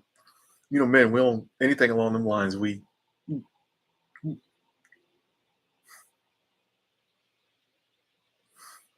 Yeah, desert math. That's awesome. Little life insurance policy. Cash it out if you need the cash. Yeah, I think the last one I had was like that too. I keep forgetting where I know I had a life insurance policy.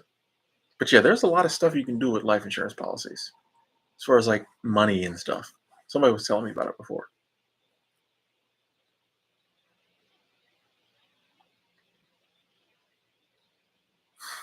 Leo, my road less traveled does not involve a special someone. No, no. Um, I'm assuming it will one day, but maybe it won't. You know what I mean? I'm just doing what I do. You know what I mean? And like what the good Lord and the universe sees fit to bring into my life. Like I said, I just go where I'm sent. You know what I mean? I'm really starting to get there to where it's like, and this kind of goes into what we're talking about decision making. I'm really starting to just let go and be like, I just go where I'm sent. You know, if it seems in line with like my life and my goals, all right, let's do it. And if in that framework a woman appears that fits and I fit into her goals and dreams, cool. But if not, well then like maybe that's not a blessing that was meant for me this time around. I just look at it that way. I have so many blessings that like a relationship may not be meant for me. I don't know. So yeah. Praveen, these are not expensive premium headphones. They're like $20. I don't know if I've ever owned a pair of expensive premium headphones. No, no. I'm a very cheap person.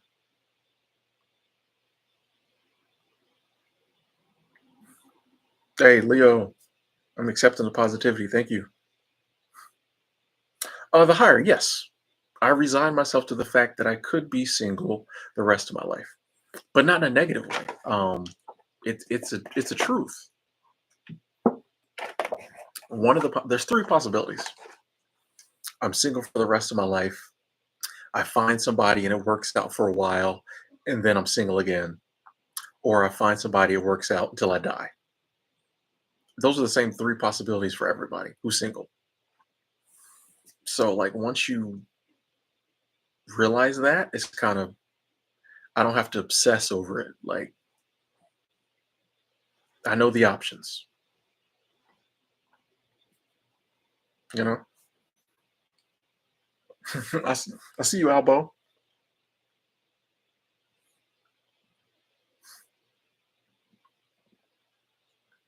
Seabass, how you doing?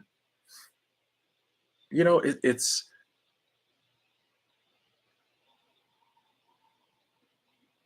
I don't know. Sometimes I wonder, especially if I'm not trying to have kids. You know, like it'd be nice to share your life with somebody, but like it's you can still live a great life if you don't. I don't feel like there's a part of human life I'm not fulfilling. Like if I wanted to have kids, it might be different because I'd be like, well, I need to find somebody to have these kids with. But like, you know,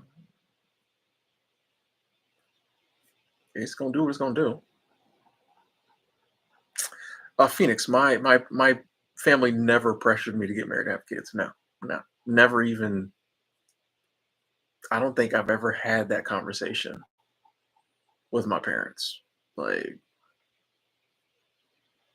I don't think my dad's ever been like, "Why aren't you married?" What? Like, we don't care. Respectfully, and I know my dad loves me. I love him to death. I don't think he cares enough, and I would be the same way. Like, if I had kids, I would not care. If they had kids, cool. If they don't, cool. Like, I don't care enough. Do what you want to do. Why would I pressure you into doing? You know what I mean? Like, we're just not that type of. Who cares? You know what I mean? Like, my dad's a very open-minded, free thinker. Like, he's not gonna come at me about like societal norms. Why don't you have kids? Like, he don't care. I don't care. I feel blessed to have parents like that, a father like that, and my mom's pretty much the same way too.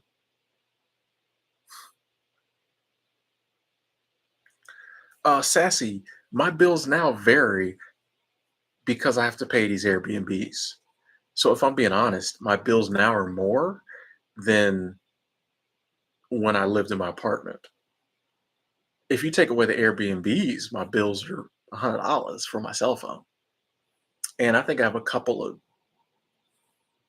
internet things. So my bills are like $120, I think. But when you factor in Airbnbs, it goes up substantially. Um,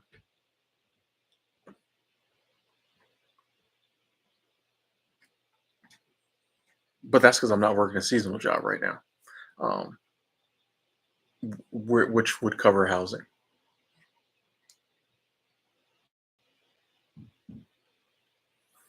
Yeah, my parents were pretty cool. My parents were pretty cool. Another blessing. For me, I just don't talk about my siblings like that because people be, you know, it's the internet. So yeah, I just don't give particulars. I have siblings, but I don't give particulars because it's the internet and people take notes. So I'll talk about my mom, my dad, because like obviously I have a mom and dad, but people don't need to know respectfully. The weirdos don't need to know, you know, how many brothers and sisters I have. So it's sad because back in the day I talked about everything. Then your channel gets a little bigger and the weirdos come out and you start realizing like, oh, I can't share that because that could lead to it's it's what comes with it.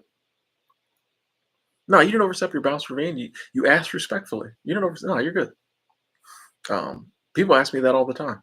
So I wish I could. That's why times when I don't say where I'm at.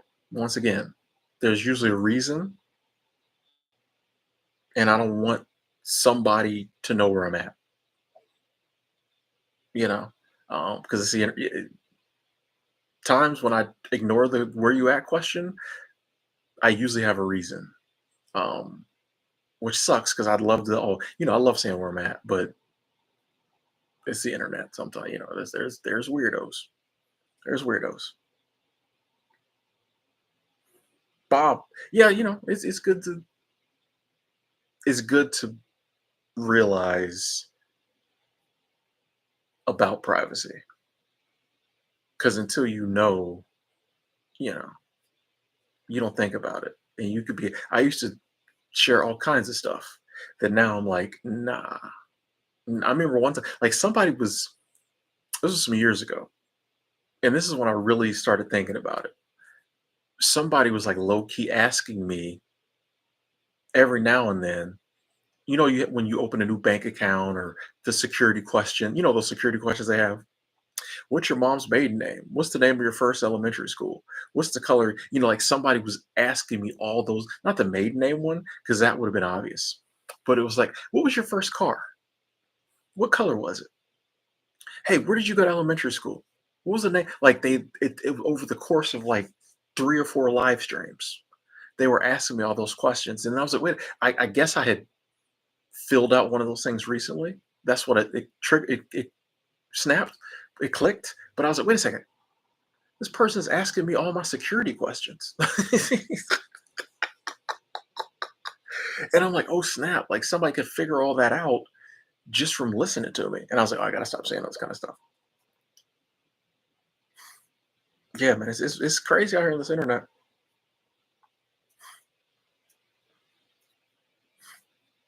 It's crazy. It's crazy out here on this internet, man. Which, yeah, I would put false info in the security questions, but I forget. If I don't put the truth or something very similar, 3 years from now, when I call my bank and they're like, "What's your security answer to this?" And I'm not gonna remember. I'm not gonna remember. So I have to like put the truth, or I'll get locked out of whatever account. Jennifer K, how you doing? How you doing? Yeah, it was creepy, Praveen. I'm telling you, it's the weird stuff you go through on the internet is very weird, very creepy. Makes you feel very unclean. Uh,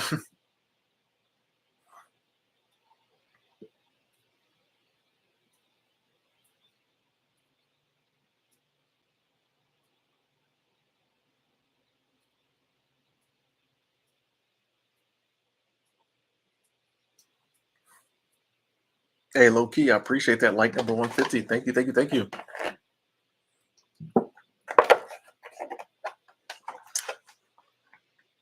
Art dog, you ran into that at work?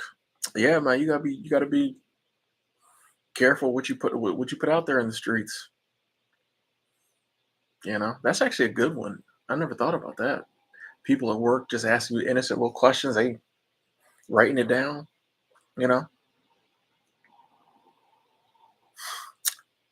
the longest I was out of seasonal work, not voluntarily.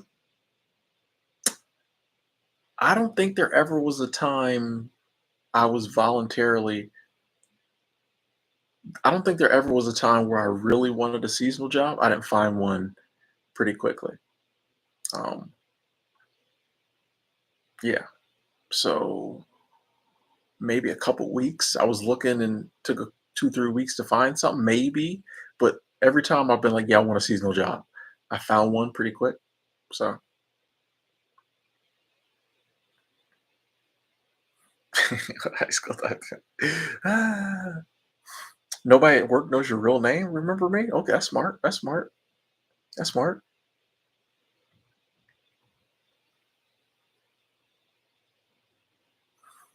No, I never had a stalker. Nah, nah. Like I'm not stalk material. You know what I mean? Like, what would you get out of stalking me? Not to mention, I just leave. You know, I just hop on a plane and leave. So, I mean,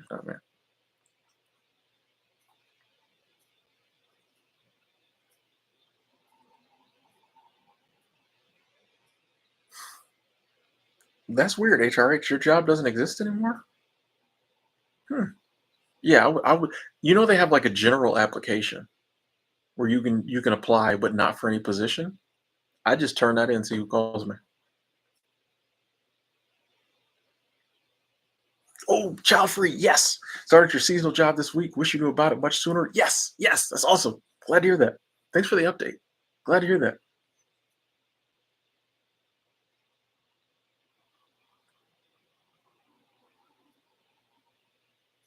Yeah, HRH. I would just, excuse me. Yeah, the Y. I just put in that generic application. If they, which actually, I mean, I know how you can get hired on the Y now. Event staff. They're definitely hiring for event staff. I think. I'm pretty sure. So it's on like the front page of. Watch this. Watch this.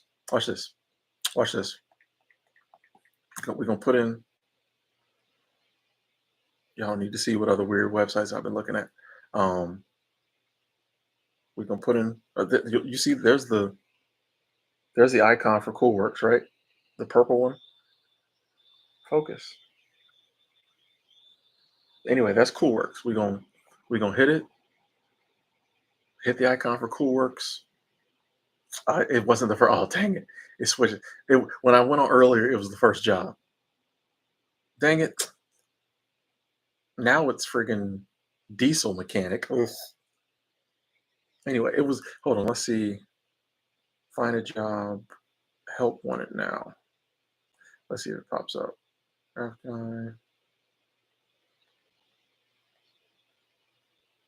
It's not working with me.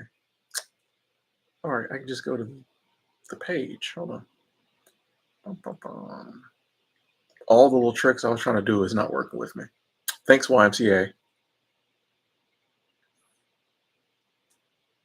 What are they hiring for? Oh yeah, okay, there it is. Event staff.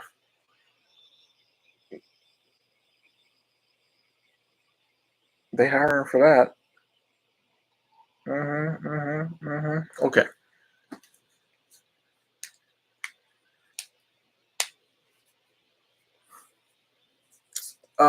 Questions they asked during an interview for seasonal jobs.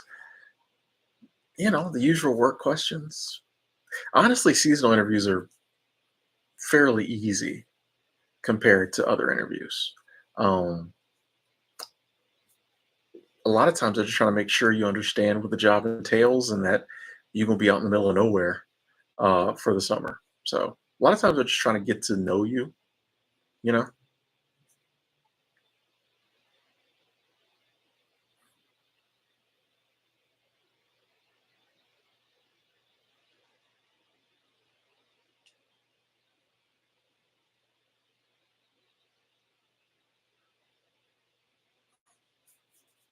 Yeah, I mean CSS. I think event staff is CSS. Maybe it'd be cool. I had a friend of mine who just went and did that, and he didn't like it. But I don't know. Do you like setting up stuff for events? You know, seems like it would be pretty chill. That's probably why they got rid of that position because all that hanging out y'all was doing in the common areas and in the RA office. Hmm. That's probably why they got rid of that position. They saw y'all on camera just sitting in this. Oh, they watch the cameras. Oh, they be on them cameras. Yeah, it's like, you know what? Let's change this up.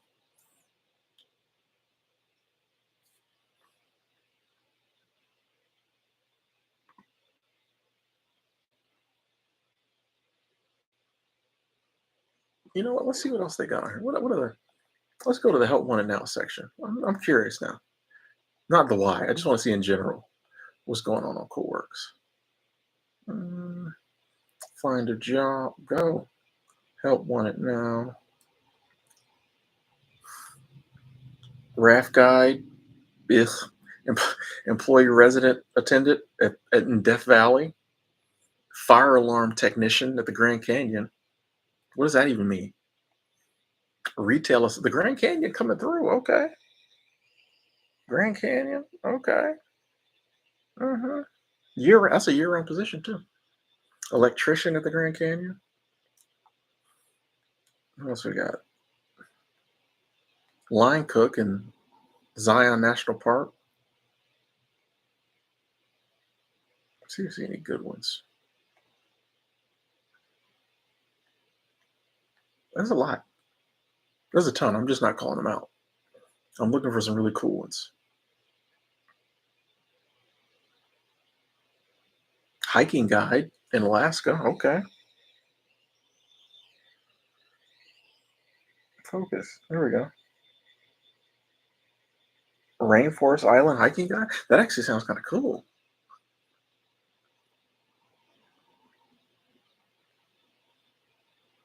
See, I sit and do this all the time. Okay, let me get back to y'all. Sorry. Um,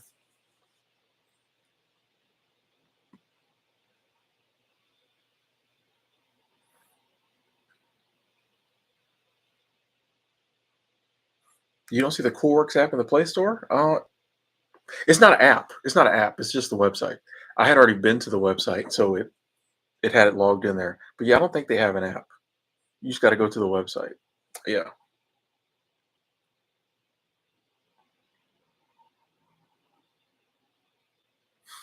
Oh yeah. Well, I know they check them cameras. Oh, they be on them cameras. Hmm.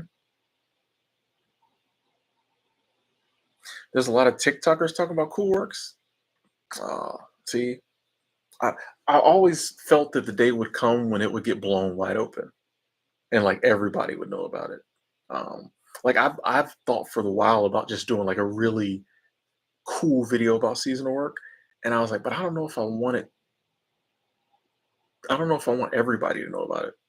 Like if I wanted to get a ton of people knowing about seasonal work, I wouldn't call it seasonal work. Okay. And I wouldn't even that wouldn't be what I would bring up first. The video would be about jobs with housing. That's what the video would be about. It would be like jobs with housing and meals. Like who wouldn't watch that video? And then it would take you to seasonal work and cool works. But I'm like, I don't know if I want, and this will sound bad, but I'm like, I don't know if I want everybody on the internet knowing about seasonal work because then it won't be there if I need it. Um, so yeah, it's all about how you present it.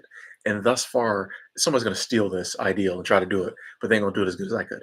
Uh, but like that, it's all about how you present it, and nobody's really presented it properly yet. So,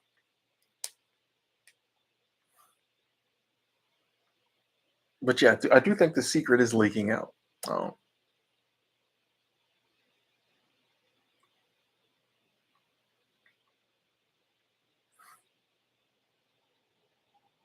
I have not heard. I haven't tried DigiKey, David. I don't even know what that is.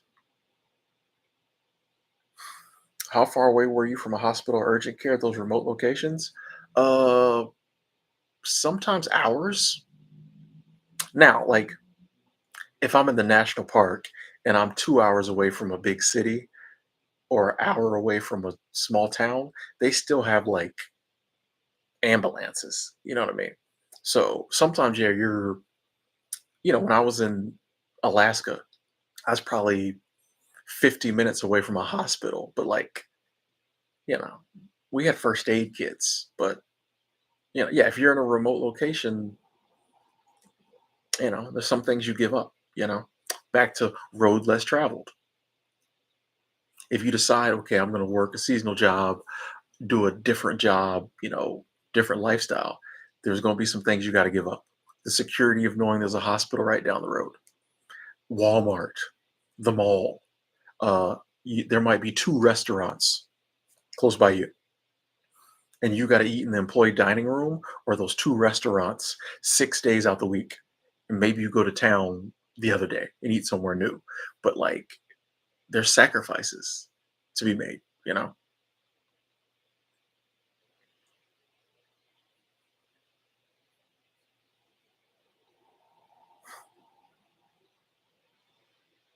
Yeah, Loveland's amazing. HRH. I'm gonna live in Loveland one day.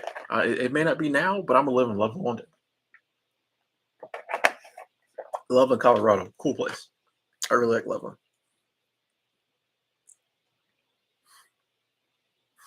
Praveen, I do not go on roller coasters. They make me sick. So nah, I don't do the coasters or the roller. No, no, no, no.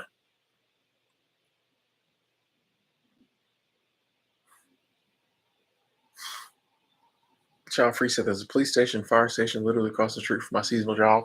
Oh, nice, nice. Yeah, and I mean, unless you have uh, unless you have a condition or illness where you know you're going to need the hospital,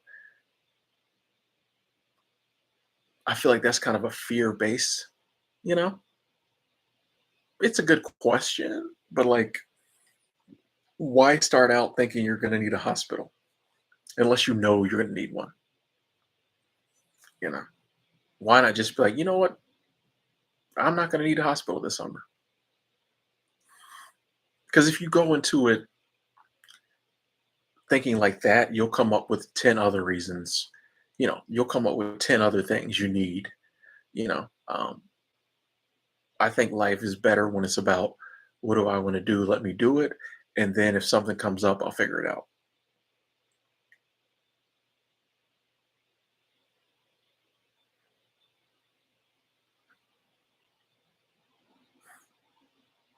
Oh, child free. Yeah, you're up in Sitka. Okay, okay, okay. Nice.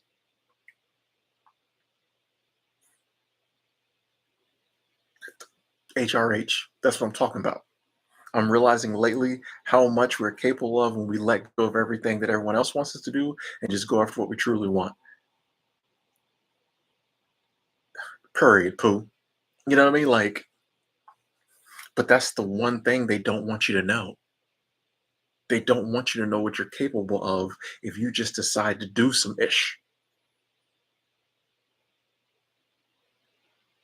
One thing they don't want you to know is how powerful you are and how much you can achieve if you just say, I'm going to do it. How are you going to do it? I don't know, but I'm going to do it. But what about this? What about, I don't know. I'm going to do it. And then just do it, you know? Hey, Kelly G, thank you, thank you, thank you, thank you. Super Chat Squad. Said I, Tim, sending the love all the way from Australia. Australia in the building. Thank you, thank you, thank you. I appreciate the generous support. Thank you so much, Kelly G. International Super Chat Squad. We're here all over the world. It's probably like 3 in the morning over there. I don't know what you still here. Thank you, Kelly. What time is it in Australia? Thank you so much, Kelly. I appreciate that. Thank you. Thank you. That's love. Aussies in the building. We here.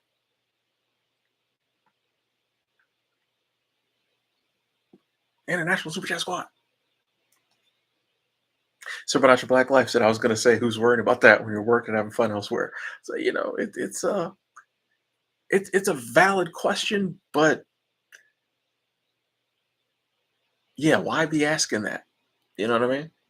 There can be valid questions that need to be asked when they need to be asked. You know,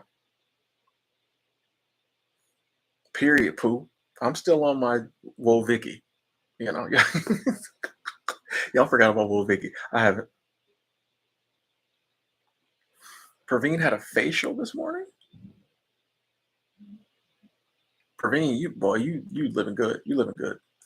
Malcolm, I've only been to like 3 countries outside of the United States, and neither of them did I get the vibe I wanted to live there. I just like America, you know. I want to travel to more countries, but I don't know if like I want to live outside of America. Like, you know, maybe one day, but currently, I don't wake up like I gotta leave. You know what I mean? I'm gonna do a video about that. Before you leave America, go see America. That's like next on my list. I just have to find a spot to film it.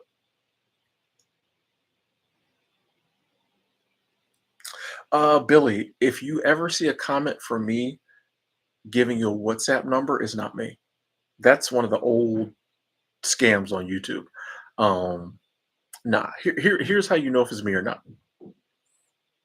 Click on the picture. They're smart enough that they'll take my actual picture and clone it, but click on the picture. If it doesn't take you to like this channel, it's not me. So yeah, that's one of the yeah. I'm never gonna give anybody my number on YouTube ever. You know what I mean? I'll give out my Instagram, and that's you know what I mean, and like you know the links in the description box. I'm never gonna give out a phone number. Um, so yeah, if it's not me, yeah, yeah. And another good thing to ask is like, why would Tim be doing this?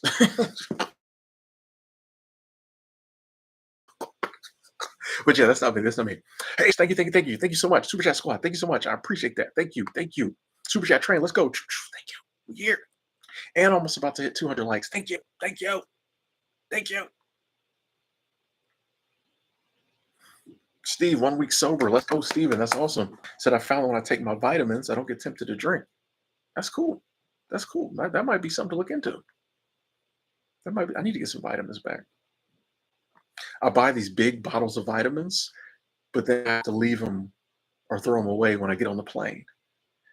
I don't have room for them in my suitcase. But when I'm buying vitamins, I don't want to spend $14 on a little bottle when I get the big bottle for like 7. So I keep throwing away vitamins. Anyway,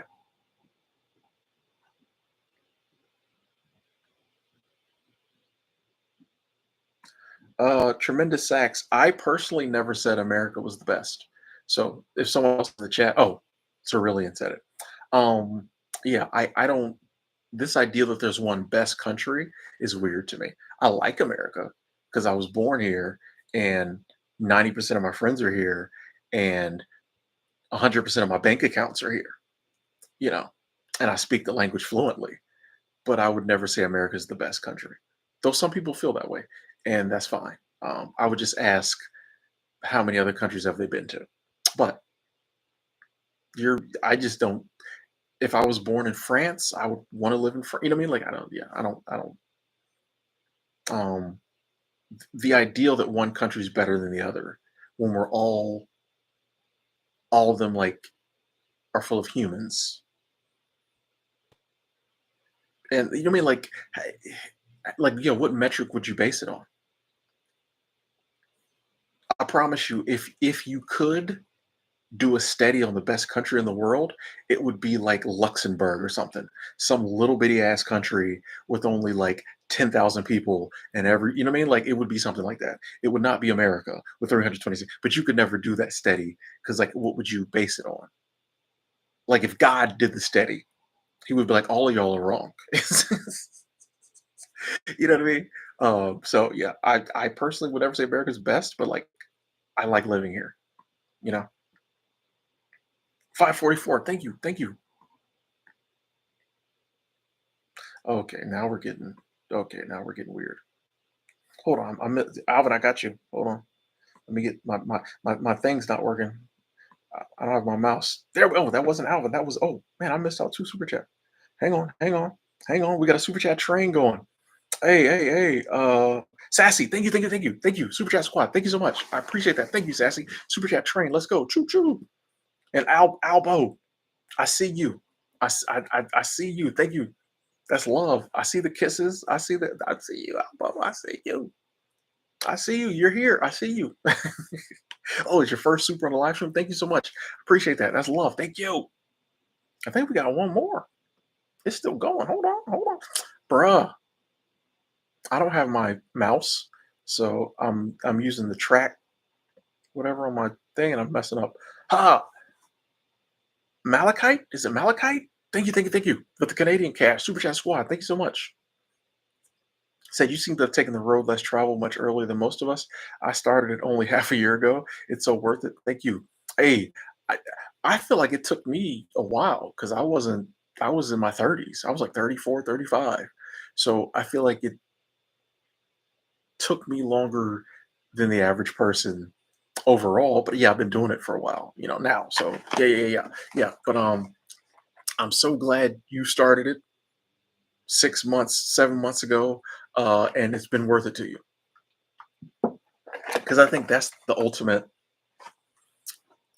And that's kind of in the beginning what I was talking about is like it's going to have its ups and downs like life in general does. And the difference is when you take the road less traveled, when it has its downs, they can be harder. They might hit harder because you have less of a support system. Not as many people understand it. You're already taking all these risks, but it's worth it. Just because it might be harder at times doesn't mean it's not worth it. And that's kind of what the overarching theme of the stream was like, it's worth it. And you'll know. So I appreciate you chiming in. It's like and confirming that because it's like you'll know. Like, yeah, this is what I should have been doing. I made the right decision. This is what I should have been doing. So thank you. Ricky, when they say the road less traveled, it basically means living a life different than the average person. You know, going against I don't know, crooked. Going against the norm. Not against, but doing something different. Hey, Praveen, thank you. Super Chat Squad, thank you, Praveen. So wanted to super chat before I go to Weakness tomorrow. Really enjoying your live streaming content. Hey, Praveen, I appreciate that. I appreciate the love, the continued support. You always coming through showing love. Thank you. Thank you. Have fun at Weakness tomorrow.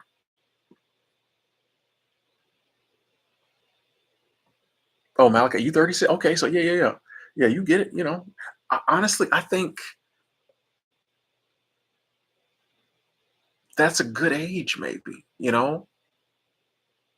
33, 34, you've already been working for, you know, 14, 15, 16 years, from 18 to 35, you've been working a while. you might start to, yeah, be like, well, all right, what am I doing? Because in the beginning it's new. In your 20s, you wrapped up whatever you're doing, blah blah blah. But yeah, you start to get them 30s. I think maybe that is a good time, but just for people to start to just like, wait a second, what am I doing? You know,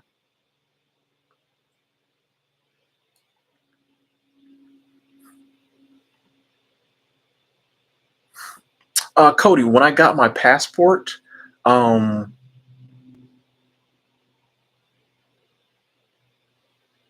did I? Uh, Honestly, Cody, and don't quote me on this, but I don't think there were they. I don't. Did they even? I don't even know if they cared that much about my address on my passport, except to like where to mail it to. Yeah, like I don't even know if I had to have proof of residence for my passport. I think they just need an address to mail it to. Don't quote me on that, but I don't think that was a big deal. Like it was easier to get a passport than a driver's license. So yeah, I think the address they don't care. I mean, I could be wrong, but like it's the government, so like they figure out who you are. Like driver's license is the state. They want to know where you're at in the state. They want you to prove you live in the state. I don't know if the federal government cares when they're issuing a passport that much about address. So if I could be wrong, but if I'm recalling correctly, I think they just needed an address to mail it to. Like the rest of the information, they just needed to know. We need to know this to figure out who you are. I don't think they were as worried about where I was at because like obviously you're at that address if you're going to be getting your passport. So, but I don't remember the timeline. What my mail forwarding service and stuff.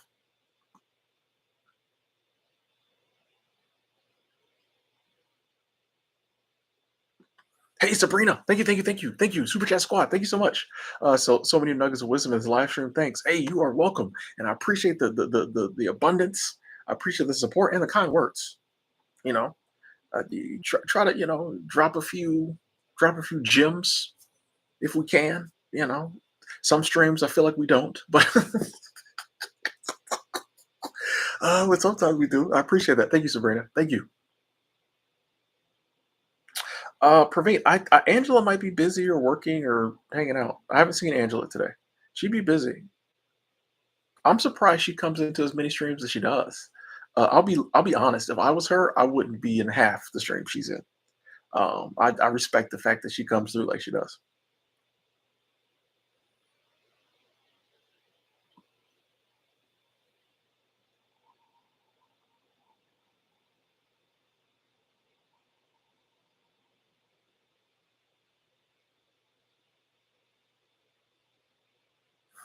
544 said, "Can't imagine doing the normie norm again." Facts, facts.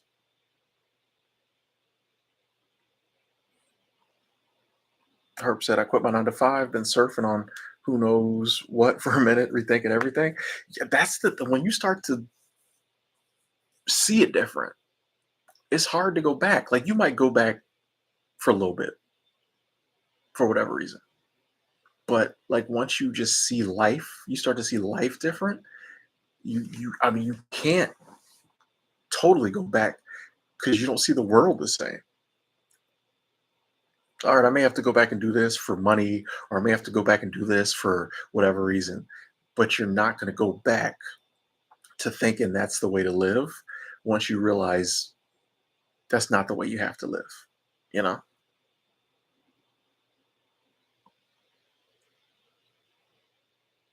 Hang on, ladies and gentlemen. I got to take a little break. I'll be right back. Put this, I'm gonna leave it on. Hold on. What view do I want to give y'all? It's not too bad a view.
Covers.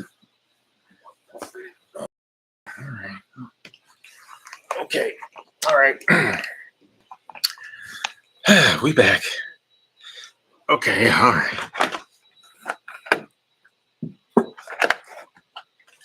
Okay. Whew, was holding that for a while. Let's go.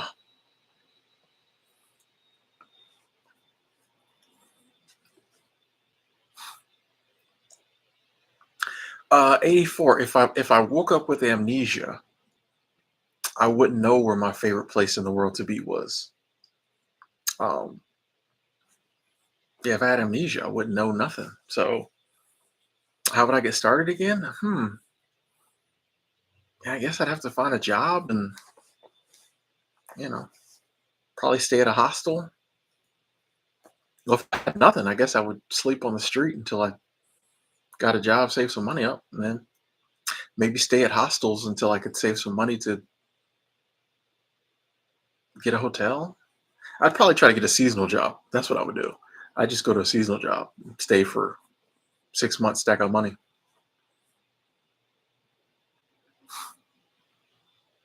KBT said pride comes before a fall. I agree with that. Says be careful, there's no end to learning. I agree with that too. God will be jealous and angry with those who think they know and understand everything. I don't agree with that.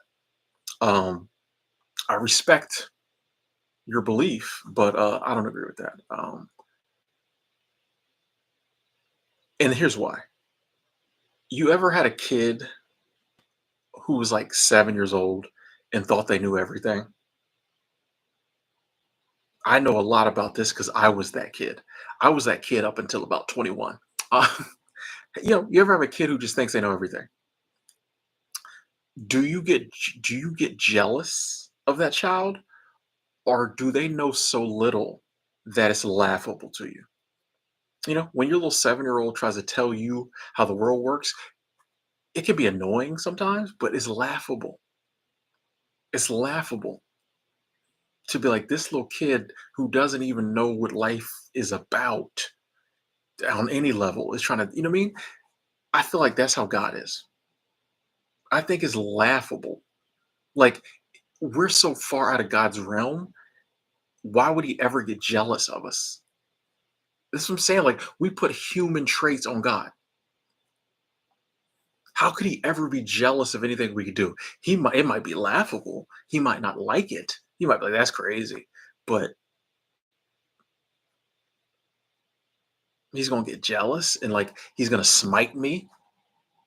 I think it's just worked into the fabric of life that if you get too proud, you get humbled. I know that for a fact.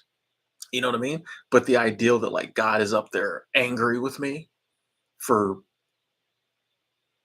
or anyone for being too proud is laughable to me, respectfully. Oh wait, yeah, where am I at? Here. Cody's taxes for seasonal jobs is the same as any other. The only difference is you might have to file for a state that you don't live in. Um, and then depending how long, it's really not that hard. You're either going to file state taxes as a resident or like a non-resident. It's really not that hard. It it takes 5 minutes of googling. But yeah, you file your federal taxes normal, and then your state, you may just have to file another state because you worked in a different state. Um, and in most cases, say I went to, and once again, this is not tax advice, consult a tax professional. But if you live in Georgia and you go work in Montana for the summer, you're gonna get all that Montana state tax back. The little $300 they take out of you for state tax in Montana, when you file, you'll probably file Montana non-resident. You're gonna get the money back. Like it's not. It takes 5 minutes to figure out taxes. Yeah, it's not that big a deal. Yeah.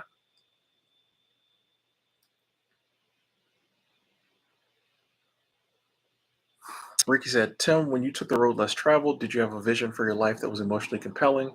Was that the fuel that drove you to live this lifestyle? It really started out as like I just knew I wanted something different. And as I discovered different options, I kind of could envision slightly that they might take me to where I wanted to go. But I think it really what the fuel was that I just wanted something different in the beginning because there was no way I could know what that was until I tried some things. So I think I just kind of knew I wanted something different, you know.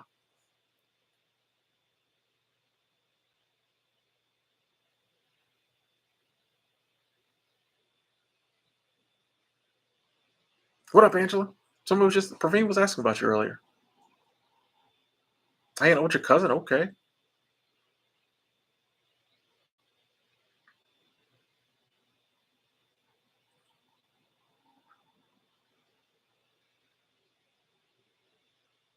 Hey, Teresa, glad you like the channel. Praveen summoned you.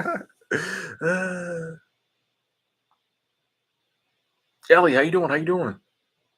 Had an idea I was on. Yeah, I needed to stream today. I was like, man, I've been slacking. Good to see you.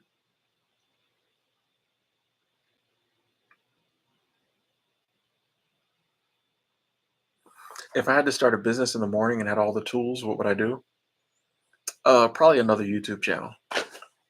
Yeah, there's really no other business I'm trying to do.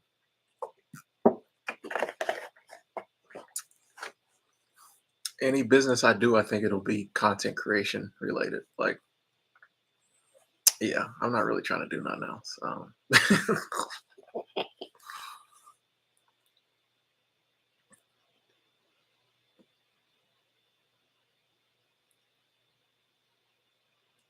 Ricky, I've met some self-centered people, and once again, whatever actions we take in life, we pay the price, be it good or bad. So, like, if you're very self-centered, you got to go through what self-centered people go through. You know, that's what I'm saying. Like, we don't have to like judge people and try to punish people for being a narcissist. They're, you know what I mean?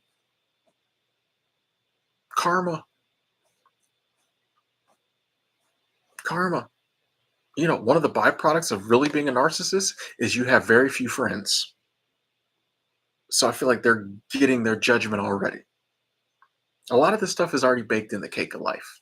You know, that's why I don't worry about, letting people know about themselves and blah, blah. It's already, they're going, people, we all get what's coming to us, be it good or bad.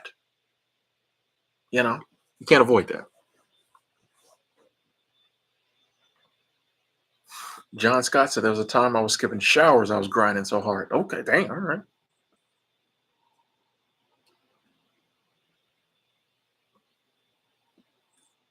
I don't know what the Morning Star is. Produce and Javon. I like a Snicker bars. Have I ever felt manipulated by evil forces at the workplace? No, no. Like evil forces? No.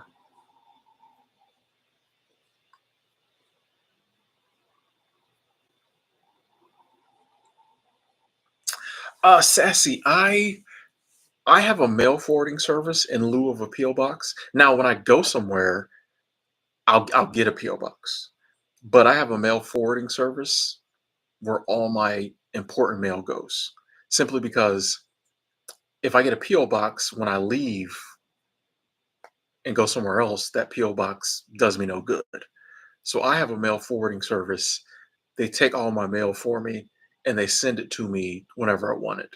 So I recommend that. Like if you go somewhere and you want, like when I like say I go work in Montana, I'll get a PO box while I'm there, just so I can get Amazon and all kind of stuff.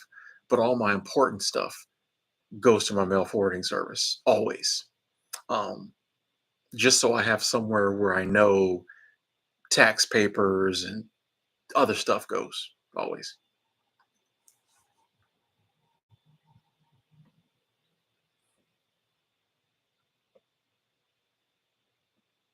Hey, we got Malachite coming through again. Thank you, thank you, thank you, thank you, thank you. Super Chat Squad, thank you.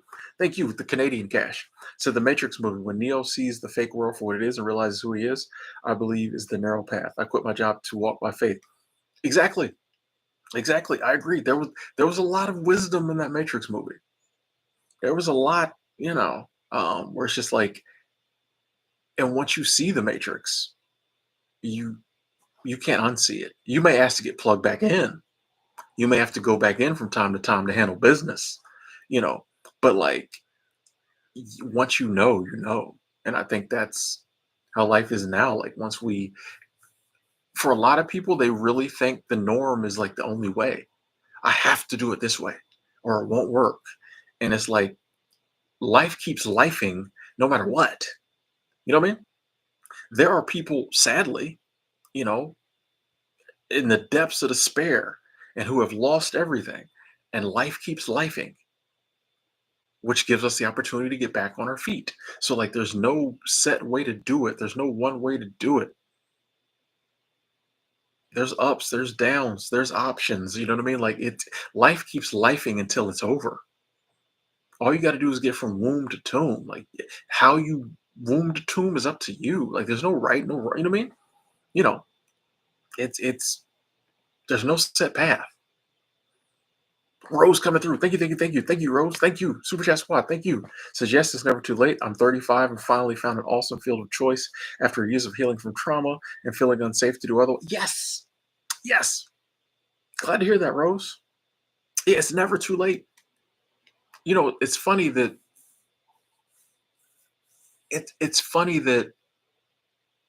we view 30s or 40s or 50s as late.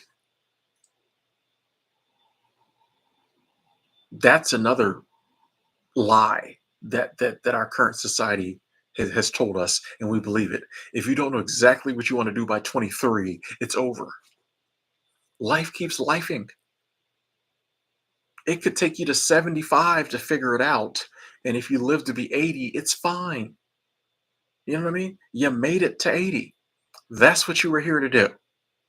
It's and I wish we told younger people, which is why I keep shouting it from the rooftops. I want all the younger people to know they don't need to stress themselves out to figure life out or figure a career path or all this stuff out because it's 9 times out of 10 not going to work out that way anyway. You know,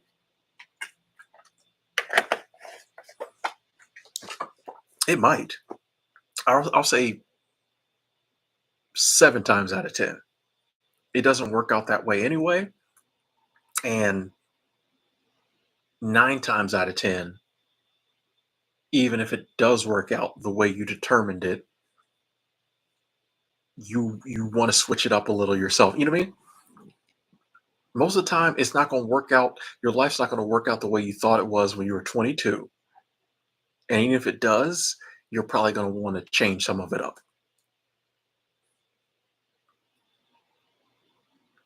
Oh, did I get the Morningstar Buffalo wings? No. Oh, you talking about the vegan, the vegetarian wings or whatever. Yeah, those were okay. It was all right.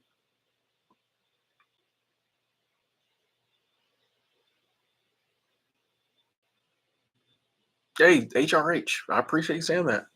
I'm with you. Nothing against therapy, but I think we can find help in lots of different places.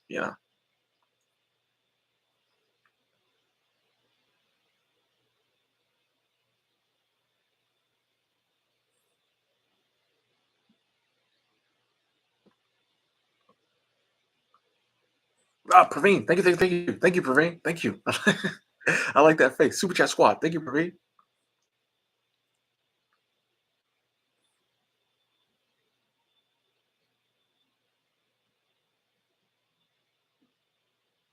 I have not read the Four Agreements, Randy's Angels. I've heard of it, but I haven't read it.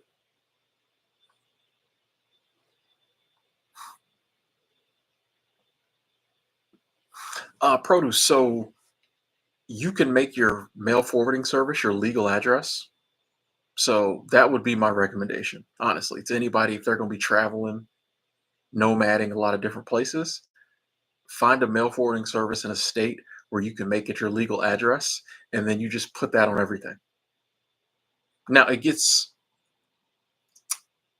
harder for like a driver's license or anything where you need proof of address because then you'll have to set. You can still do it. For example, you can use a bank statement as proof of address. So just make sure all your bank statements go to your mail forwarding service. Now, keep in mind that that means that like strangers are going to be getting your bank statements and holding them for you. So, but that would be my recommendation. Um, is yeah, just get a mail forwarding service that could be your legal address and then just send everything there. And then it's kind of because the only other alternative really is having somebody else, you know, um,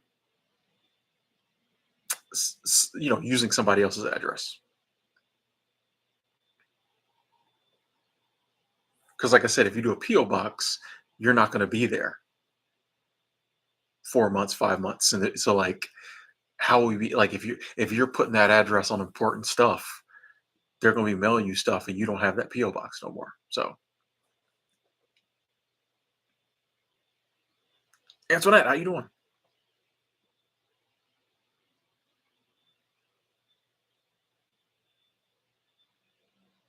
Yeah, Javon, you just entering your life at 30. Exactly. You too, child free. Like anybody who says that like 40's old, typically they're under 40. You know what I mean? Like, why would you ever listen to someone who hasn't been there to tell you how old an age is? Typically, it's someone under 40 or someone who just got to 40. Someone 50 almost never says 40 is old. That'd be like, I'd be like, how's New Jersey? And someone trying to tell me about New Jersey who's never been there. Like, bro, you ain't even been to New Jersey. How you gonna tell me how New Jersey is? So when someone who's 24 says 40's old, I'm like, bro, like you don't. It's crazy. Malachite coming through again. Thank you, thank you, thank you, thank you. Super chat squad. So in respect to narcissism, self-centered people, that's the enemy. I survived a spiritual battle on that. You have to cut the energy out. They feed off of it. Oh, hey, I'll take your insight on that. I do firmly believe there are narcissistic people out there. I meet very few of them though. So um, I do think it is a buzzword now. But if you ran into a truly narcissistic person, do what you got to do. I respect that. Malachi, thank you. I just don't think that. Now, I know a lot of alphas. I run into a lot of alphas, you know, because my personality fits well with them because I'm not an alpha and I don't care. Even if I was one, like, I don't care. Um, and I know some self centered people, but nobody that I would use the N word about. I want to say N word, I mean narcissist. I use the other N word regularly because it doesn't offend me, but in a good way. I use it with my friends. Oh, speaking of which, I won't tell that story. I won't tell that story. I'll tell that story. Remind me to tell y'all the homeless lady N word story in another stream. Lou, typically I'll watch something on my laptop before I go to bed. Um, Softball is a good one. Like I watch a lot of women's softball. Uh, Usually the Texas Longhorns. Hook 'em. Uh, and that'll kind of calm me down and I'll go to sleep. Or I'll listen to some Alan Watts and that'll like I'll put on something that like really calms me down and then I can just go to sleep. Um, Sometimes I'll close my laptop and I make up like these stories in my head and I'll have these ongoing recurring stories and I just add to it every night or I tweak it. Sometimes I do that and it's kind of the same thing. Doing something that kind of just slows my mind down, I go to sleep.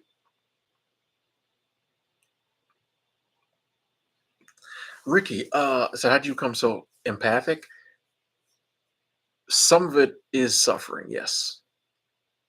Um, but honestly, a lot of it came from, people like Alan Watts or, other thought leaders, uh, Dr. Wayne Dyer, just listening to Sid Guru, you know what I mean? Just listening to people talk about, not judging other people. We're all just trying to get through this life. And then, yeah, me making mistakes, me messing up and realizing like, oh, when I make a mistake, a lot of it is just because and that too, not being, oddly enough, not being so hard on myself. Because once I realize, like, oh, I don't need to be super hard on myself because I'm human, then I realize, like, oh, wait, other people are human too. By definition, other people are human. So, so I'm like,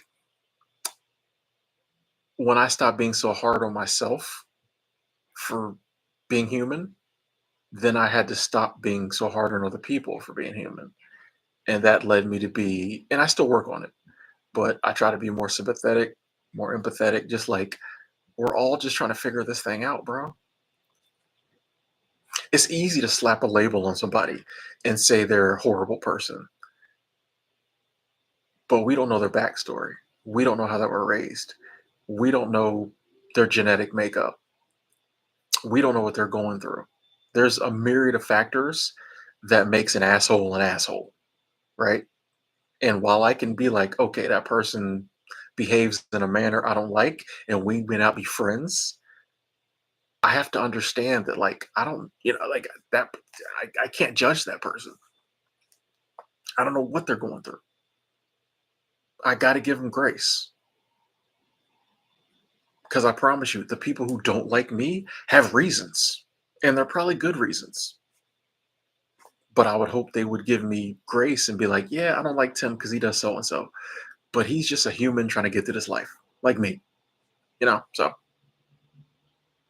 the higher, when I was younger and a drinking man, I smoked, but it just wasn't. It was never my thing. I never. I bought it once for like a girlfriend. Other than that, people just gave it to me, but it's not my thing. Hey, Robert, you're welcome, and I thank you for your friendship too. Thank you.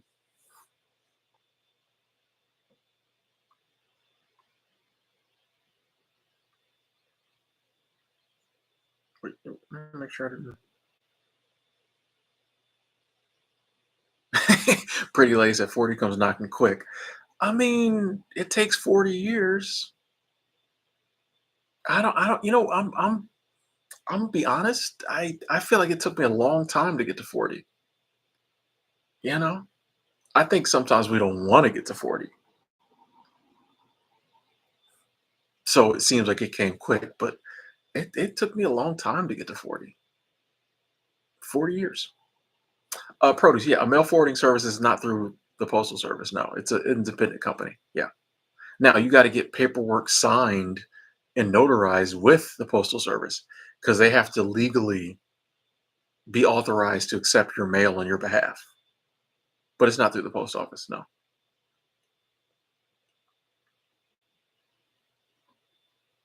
Hey, good night, Praveen.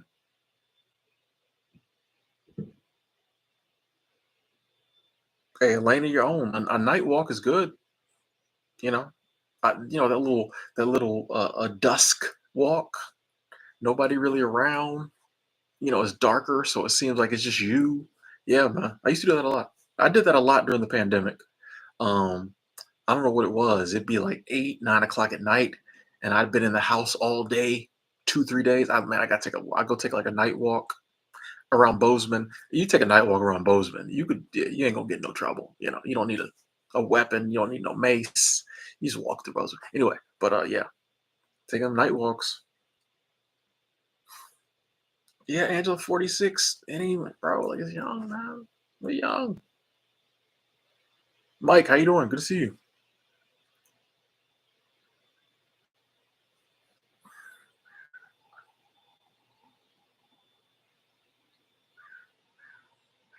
I mean, even when you're old, you're not old. You're just every age. You're just that age, and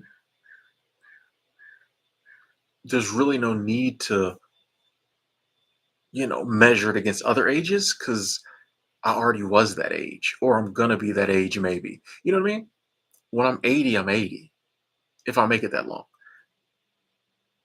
I don't need to be like, oh, I'm not 20 anymore. I'm not. It's like, bro, like whatever age I've passed, I have the experiences and the memories and hopefully the wisdom. So like, you're not better at me at 20 just because I'm 80. It's like, no, bro, I've been there, done that. So like, how? Like, it's weird that young people think they're better when it's like, bro, I've been there. If we take it to traveling, you know, you're not better than me if you go somewhere I've already been. Like, no one's better than anybody. But like, if someone's bragging because they're currently somewhere I've already been, I'm like, I've been there, bro. You just got there. I don't know. We're weird about age. Come on, I don't really consider myself any of that stuff. I just know I'm not an alpha. This ideal that everybody needs to be an alpha. I'm like, I ain't got no time for that. So I don't really put a Greek label on myself. I just know I'm not an alpha.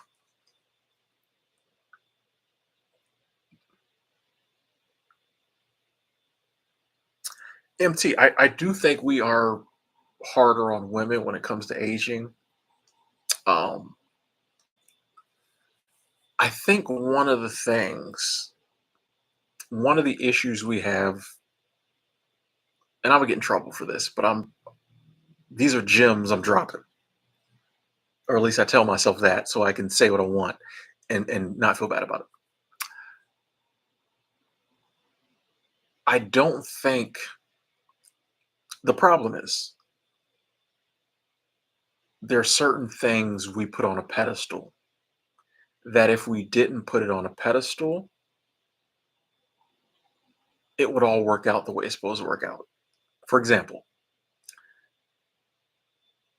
we all look better physically, typically, when we're younger. It's supposed to be that way. It's no coincidence that when we're like the most fertile and horny is when we look the best. It was set up that way so we would have lots of offspring in our prime. It's set up so that we have the desire to procreate when we have the best chances to procreate. This is what this is all about is procreation. We are a species of animal. It is set up that we have the most desire to procreate when we're most attractive to the opposite sex we're going to procreate with. As we get older, we don't need to have that same level of attraction because it's not our job to procreate no more.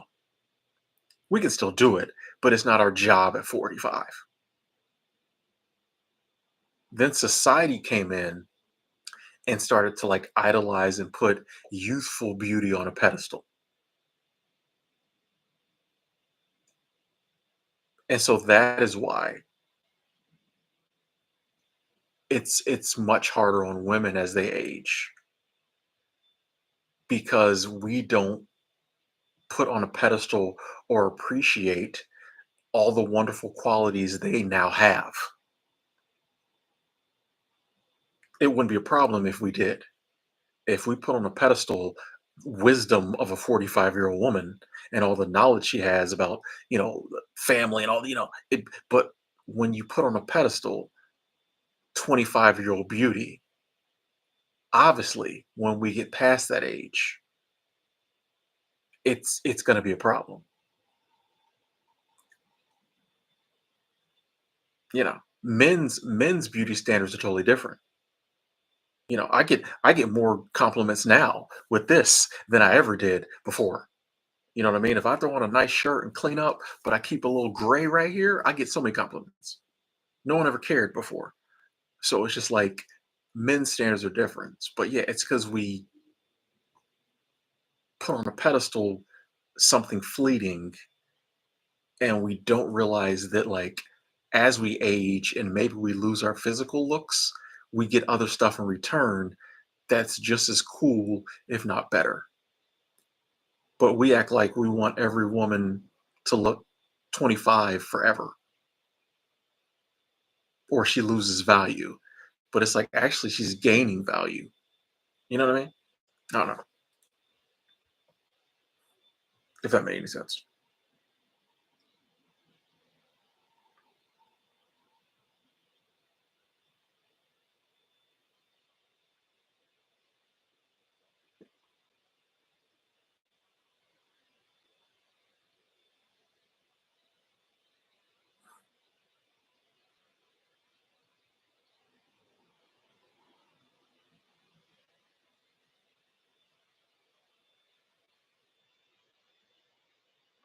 It's just like it's all set up to be the way it is. We're the ones who've made it a problem, you know? Like I don't think our ancestors cared. That it just was what it was. But we've made it a problem, aging a problem. It's like everybody ages, you know? And it's just it's yeah, when I just sit back and look at it, I'm just like, oh, the problem's not getting old. The problem is our issue with beauty and attractiveness. That's the problem.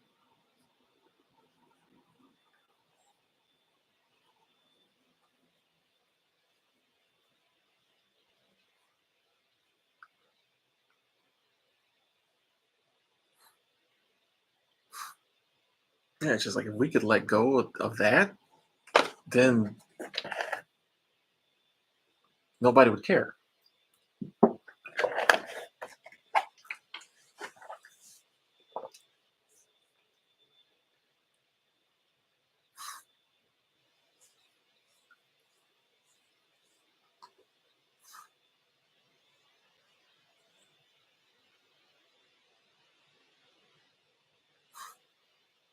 Yeah, exactly. Exactly.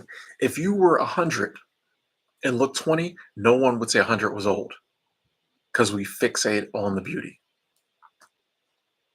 If we could let go of that, no one would say they were old. You might be like, "Oh, I only got so many years left." But it's just that's what I'm saying. Like once you get over that,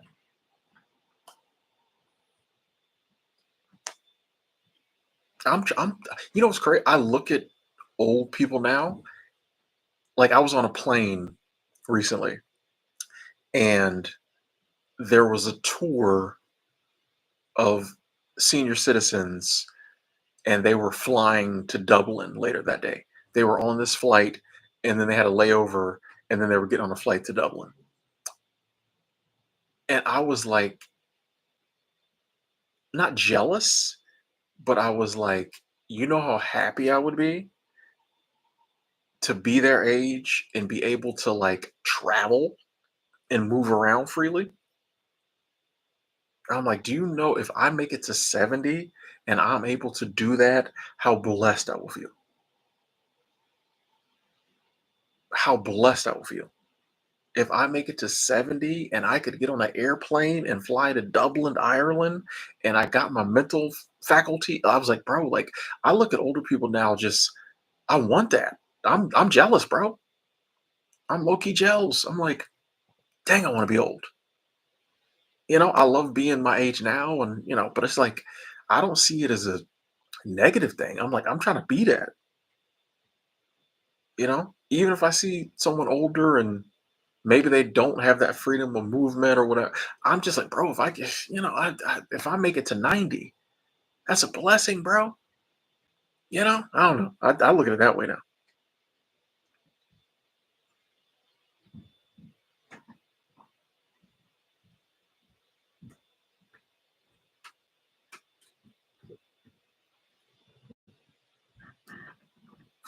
Traveler, Traveling window said, found a huge positive of getting older. I care less and less about what people think of me.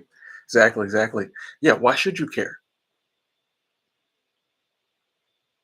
You know, like that's the question you hit yourself with as you get older. You're like, wait a second, why do I care? Why did I ever care? And I think maybe that's baked into the cake of life too. Maybe when we're younger, we kind of need to care a little bit so that we, once again, I think it all goes back to genetics procreating. When you're younger, maybe you need to kind of care so you'll kind of stay closer to the group so you can procreate.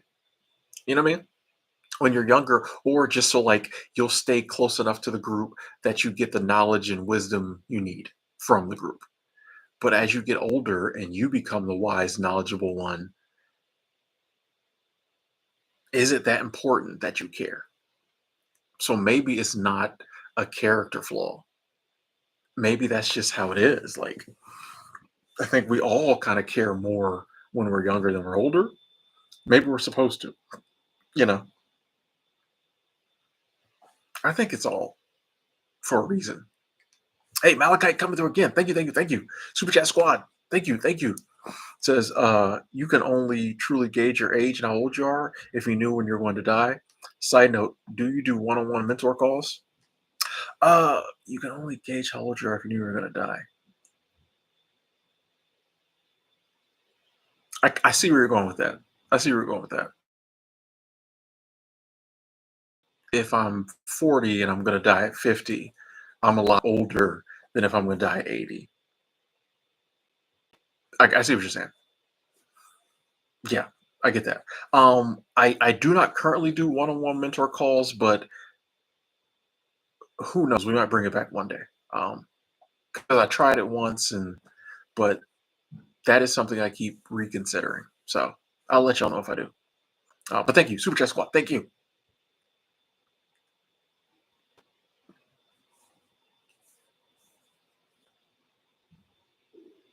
Random, you think if you're older, you'd be less less miserable, less depressed? Well, you're gonna find out.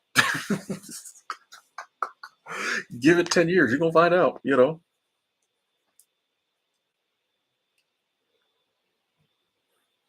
I like to see them. So that everyone starts their second life when they're mature enough to understand they only got one life to live. I like that. I like that. That I can get behind that. Actually, I'm gonna think on that later. I like that. Let me see. Or you could say you really start living this life when you realize you only same thing. You only have one life to live.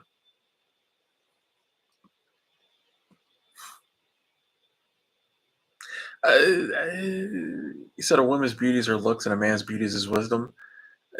I mean, but there's I don't know because there's very wise women and there's very beautiful men. So like I think I don't think you can generalize that with men and women across the board. I think it gets sticky if we try to generalize that way. Because then, like, what if you aren't a wise man? You just got no beauty?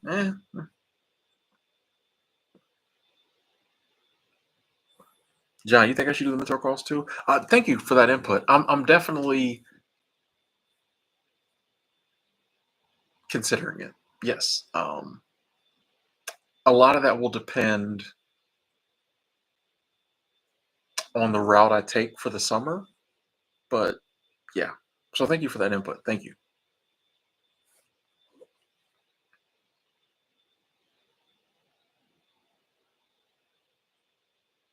Hey, Maxillo said, "Life, like, should I just work and follow the norm, or just be myself, do it my way?" Um, which one do you want? In a like, think about it this way, Maxillo. If you knew whatever choice you made was definitely going to work out, which one of those paths would you have wanted to take in 5 years from now?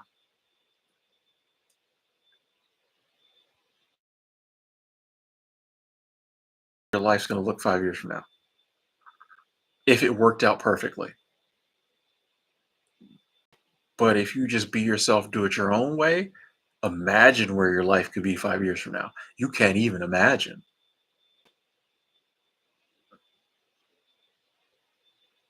You know, I look at things that way sometimes. Wondering, Kev. So when I'm working a actual job, I work in hotels, typically in the housekeeping department. But I also earn income online. But yeah, when I'm working a 9 to 5, I work in hotels.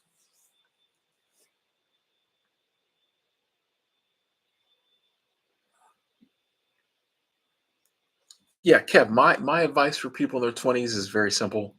Um, don't let anybody rush you into making decisions you don't want to make, into living a life you don't want to live. Enjoy your 20s. It's even questions like that shows how much pressure we put on people your age. Because in your 20s, you shouldn't be asking for advice. Or I don't think they need advice because they think they need to have it figured out. And I don't think you ever really figure life out, but I think you get life better when you enjoy your 20s, when you live your life in your 20s. I think a lot of the people who at 35 or 40 turn around and have a crazy midlife crisis is because they were too quick in their 20s to try to figure life out. And they thought at 23 they could map up their entire life.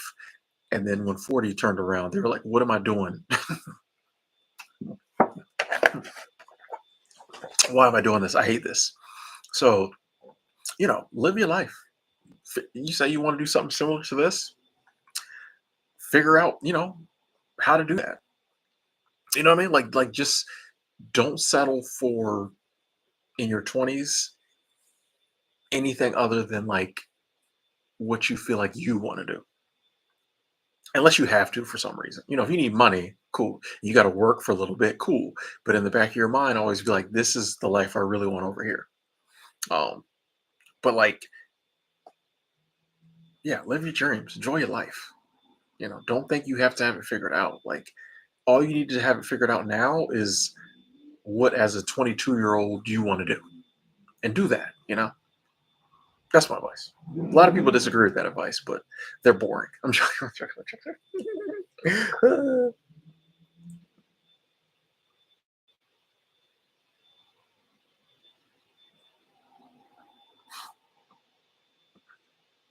Take more risk. I agree, pretty lady. I always say make mistakes while you're young enough to fix them without totally screwing up your life. Get some of this stuff out the way so there's a lot of people 40 some years old don't know much. Don't genuinely know much about life because they've never taken any risk. They've never tried anything. All they know is what people told them. And if that's how they want to live their life, cool. But I'm one of them people, the stuff I know about life, you can't tell me that I'm wrong because I learned the hard way. And how do you know that? Tell because I screwed up, because I messed up. I learned the hard way. Um, you know, it's just we're very afraid to live life these days. Live. That's my advice to 20 somethings. Live, bro. Live. Try some stuff. Do some stuff. Learn some stuff. Like, yeah, a lot of this stuff they tell you to do that you have to do, none of it's a guarantee. Not a lot of it, none of it's a guarantee. Could it work out? Yeah, but there's no guarantee it will. It's like live your life. Like, yeah, if you don't, like Kev said, you'll wind up regretting it. You'll wind up resenting the people who told you to do it. You'll wind up resenting yourself and just being angry because of the regret. And like regret is rough, bro. Regret is rough because there's no fixing it. Regret is rough. You can overcome regret, but like when you had opportunities and you didn't take them, you're gonna think about them opportunities the rest of your life. Be something you did at 25, you know. or something you didn't do at 25. You'll be 85 still thinking about it. Boy, if only I had done so. I'm telling you, it's different. Jake, what up? In Bozeman. Okay, okay. Took a little road trip from Rapid City. All right, nice, nice. Good to see you.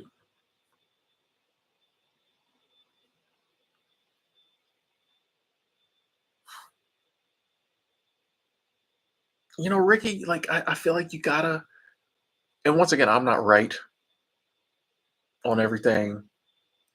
Some of the stuff I'm saying, who knows? I might come back next year and be like, oh, I was wrong about that. You know what I mean? But like, I do feel like we grow by challenging each other. I can respect your opinion. You can respect my opinion. But if we kind of disagree, let's talk about it. And even if we walk away both like, nah, I still cool. But I know a lot of times, I get in a discussion with somebody, I'm like, wait a second. Then I think you got me. Or somebody will say something and I'll be like, I don't know about that. Then I'll be like, Alan Watts will say something sometime. Oh, it's whatever. And then 3 months later, I'm like, wait a second. I see what he was saying now. So I think it's important to, you know, challenge each other and make people explain their beliefs and things like that. Because, that's how we know if we really believe it or if we just are parroting back what someone told us.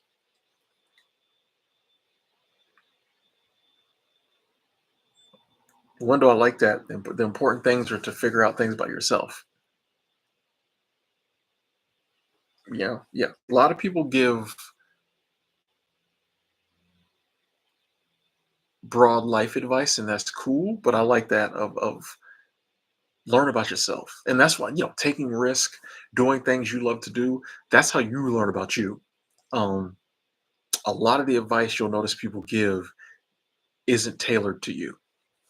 It's tailored to everybody, and it's like, but if you tell everybody to do that, how do I know it works for me? You know,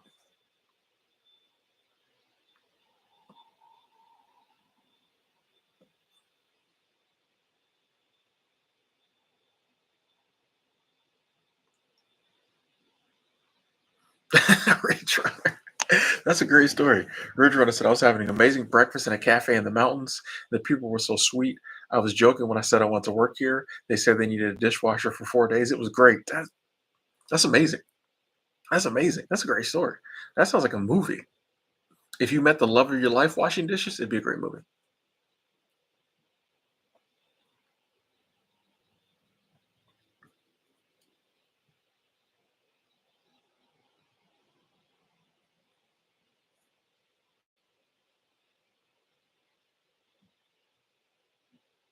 Jeffrey just got off work, had a long day. Good to see you. Patrick started tackling the bucket list. Yes. Patrick, you say you think you won't know what to look forward to afterwards. I think you'll come up with new stuff. I continually add stuff to my to-do list. You know, like I said, my bucket list is very basic. There's just little basic stuff. Um, but the things I have been able to cross off my bucket list, like something else just popped up. Like, because there's always some little, you know, I wanted to go to Minneapolis. I went to Minneapolis. You know what I mean? Like it's just there's always something pops up. You say, oh, I want to do that. I want to try that. I mean, there's so much to do in life. I think there's always bucket list material. If we don't think our bucket list has to be crazy, I want to go to a women's soccer game. I want to go to a women's softball. You know what I mean? Like it could just little stuff. Oh, that was in Centennial, Wyoming, Ridge Runner. Okay. Noted. Okay. Fifth Dimension checking in. Still loving retirement. Okay, okay, okay. Glad to hear that. Travel as much as possible at 62. Let's go. Let's go.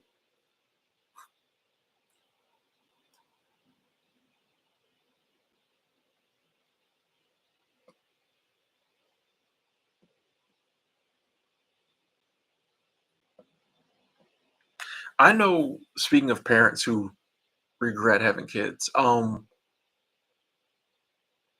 I've talked with a lot of parents, and I think this is true parenting.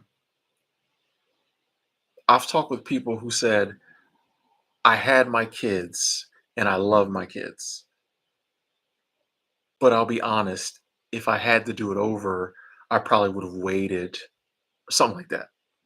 Or if I had to do it over, I might not have had kids, but I love my kids. So I don't know if they regret it. Like, if you're a real parent, I don't know if you regret having kids. Maybe the situation, you know what I mean? It's rare for a parent to just be like, I wish I never had them kids. They might regret who they had them with. They might regret the situation. But I feel like most real parents I talked to was like, I love my kids. So like I just maybe would have changed some stuff up about it if I had known. And I get that. I respect that.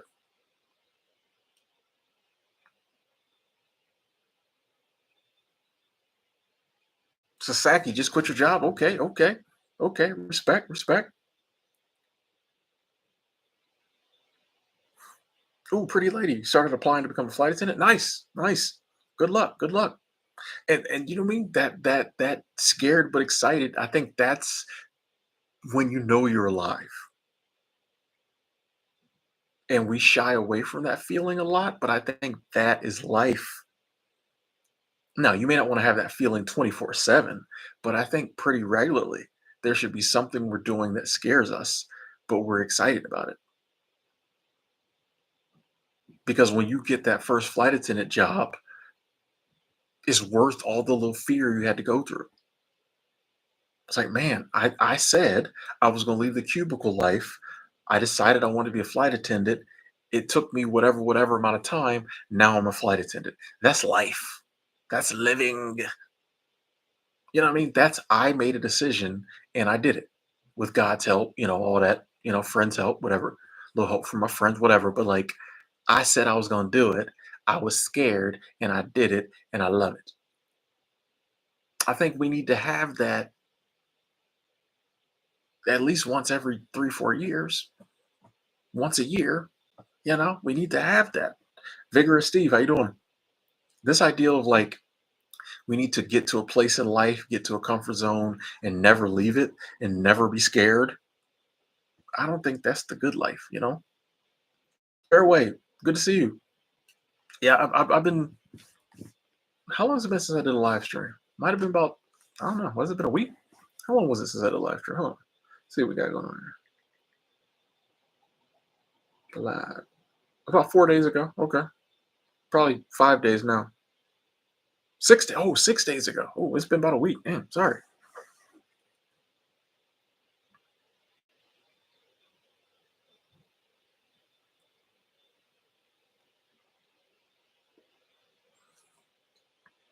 And I've talked to her. Yeah.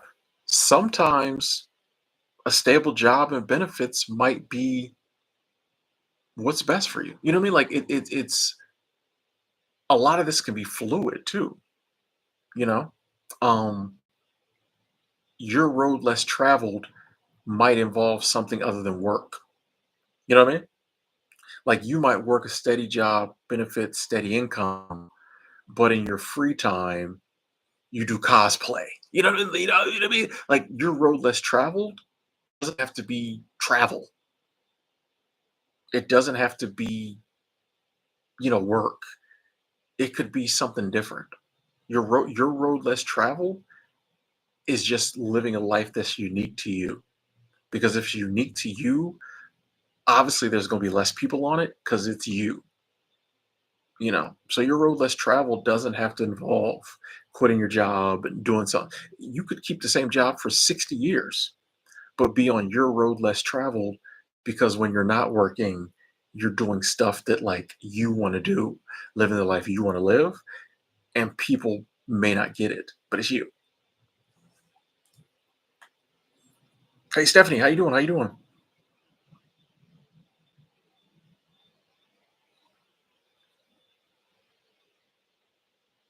Antoinette took the risk of traveling alone to experience what I'd only see on TV. Exactly. Yeah, that solo travel will grow you quick.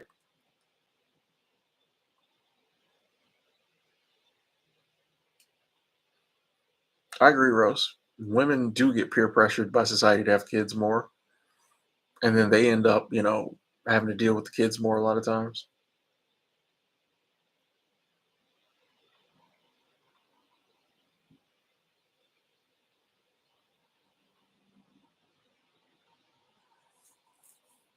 I think that's the ideal of I'm gonna find the life that works for me, irregardless of what anybody else is doing, is the key.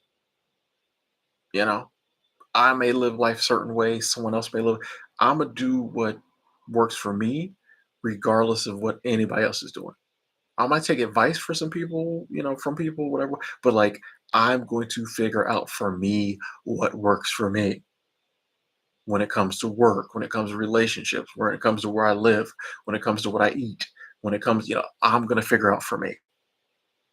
That's the ultimate road less traveled. When for the most part, all your actions you're doing because you wanted to do them. Even the things you're doing because you feel like you should do them, you do them in the manner you want to do them whenever possible. Like that's the road less traveled. And the more you do that, the less other people will understand. But I feel like that's the most authentic life.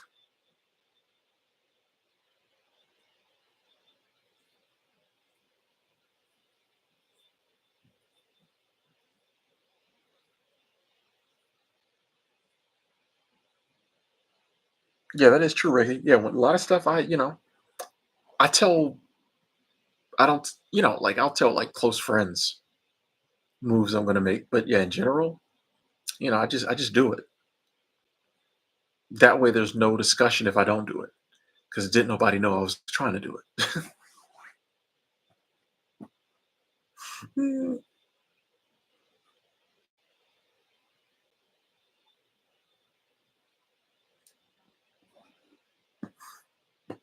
the water's your oyster. I agree. I would, that's always like this whole it's an amusement park, bro. Ride every ride. Come on. Like we're put on this amazing planet and then we just like stay in one spot and do the same things over and over again. I'm like, even if you decide to stay in the same spot, do some different stuff. Your whole life, you just want to do the same stuff. Okay, cool. But like, I don't. I'm trying to see some stuff. I'm trying to be some places. I'm trying to meet some people. And if that cost me in life, well, then it cost me. If it shortens my life, well, then it shortens it. If I don't have the same comforts other people have, I just don't have the comforts. But like, I got to live, bro. And on that note, ladies and gentlemen, on that note, I'm gonna jump off. We just hit 3 hours. I don't want to be talking in this Airbnb all night long. I don't know how thin the walls are, but thank y'all so much for tuning in. Big shout out to the Super Chat squad. That is love. Thank y'all so much. Appreciate Angela coming through, our faithful moderator, all the thumbs uppers, the lurkers, the usual suspects, everyone who showed love. Shout out again to the Super Chat squad. Appreciate the support. Definitely helps. Um, I love each and every one of y'all. Thank y'all so much for being a part of this community. Didn't have the best morning, so this actually made my day. So thank y'all for being here. I'll talk to y'all soon.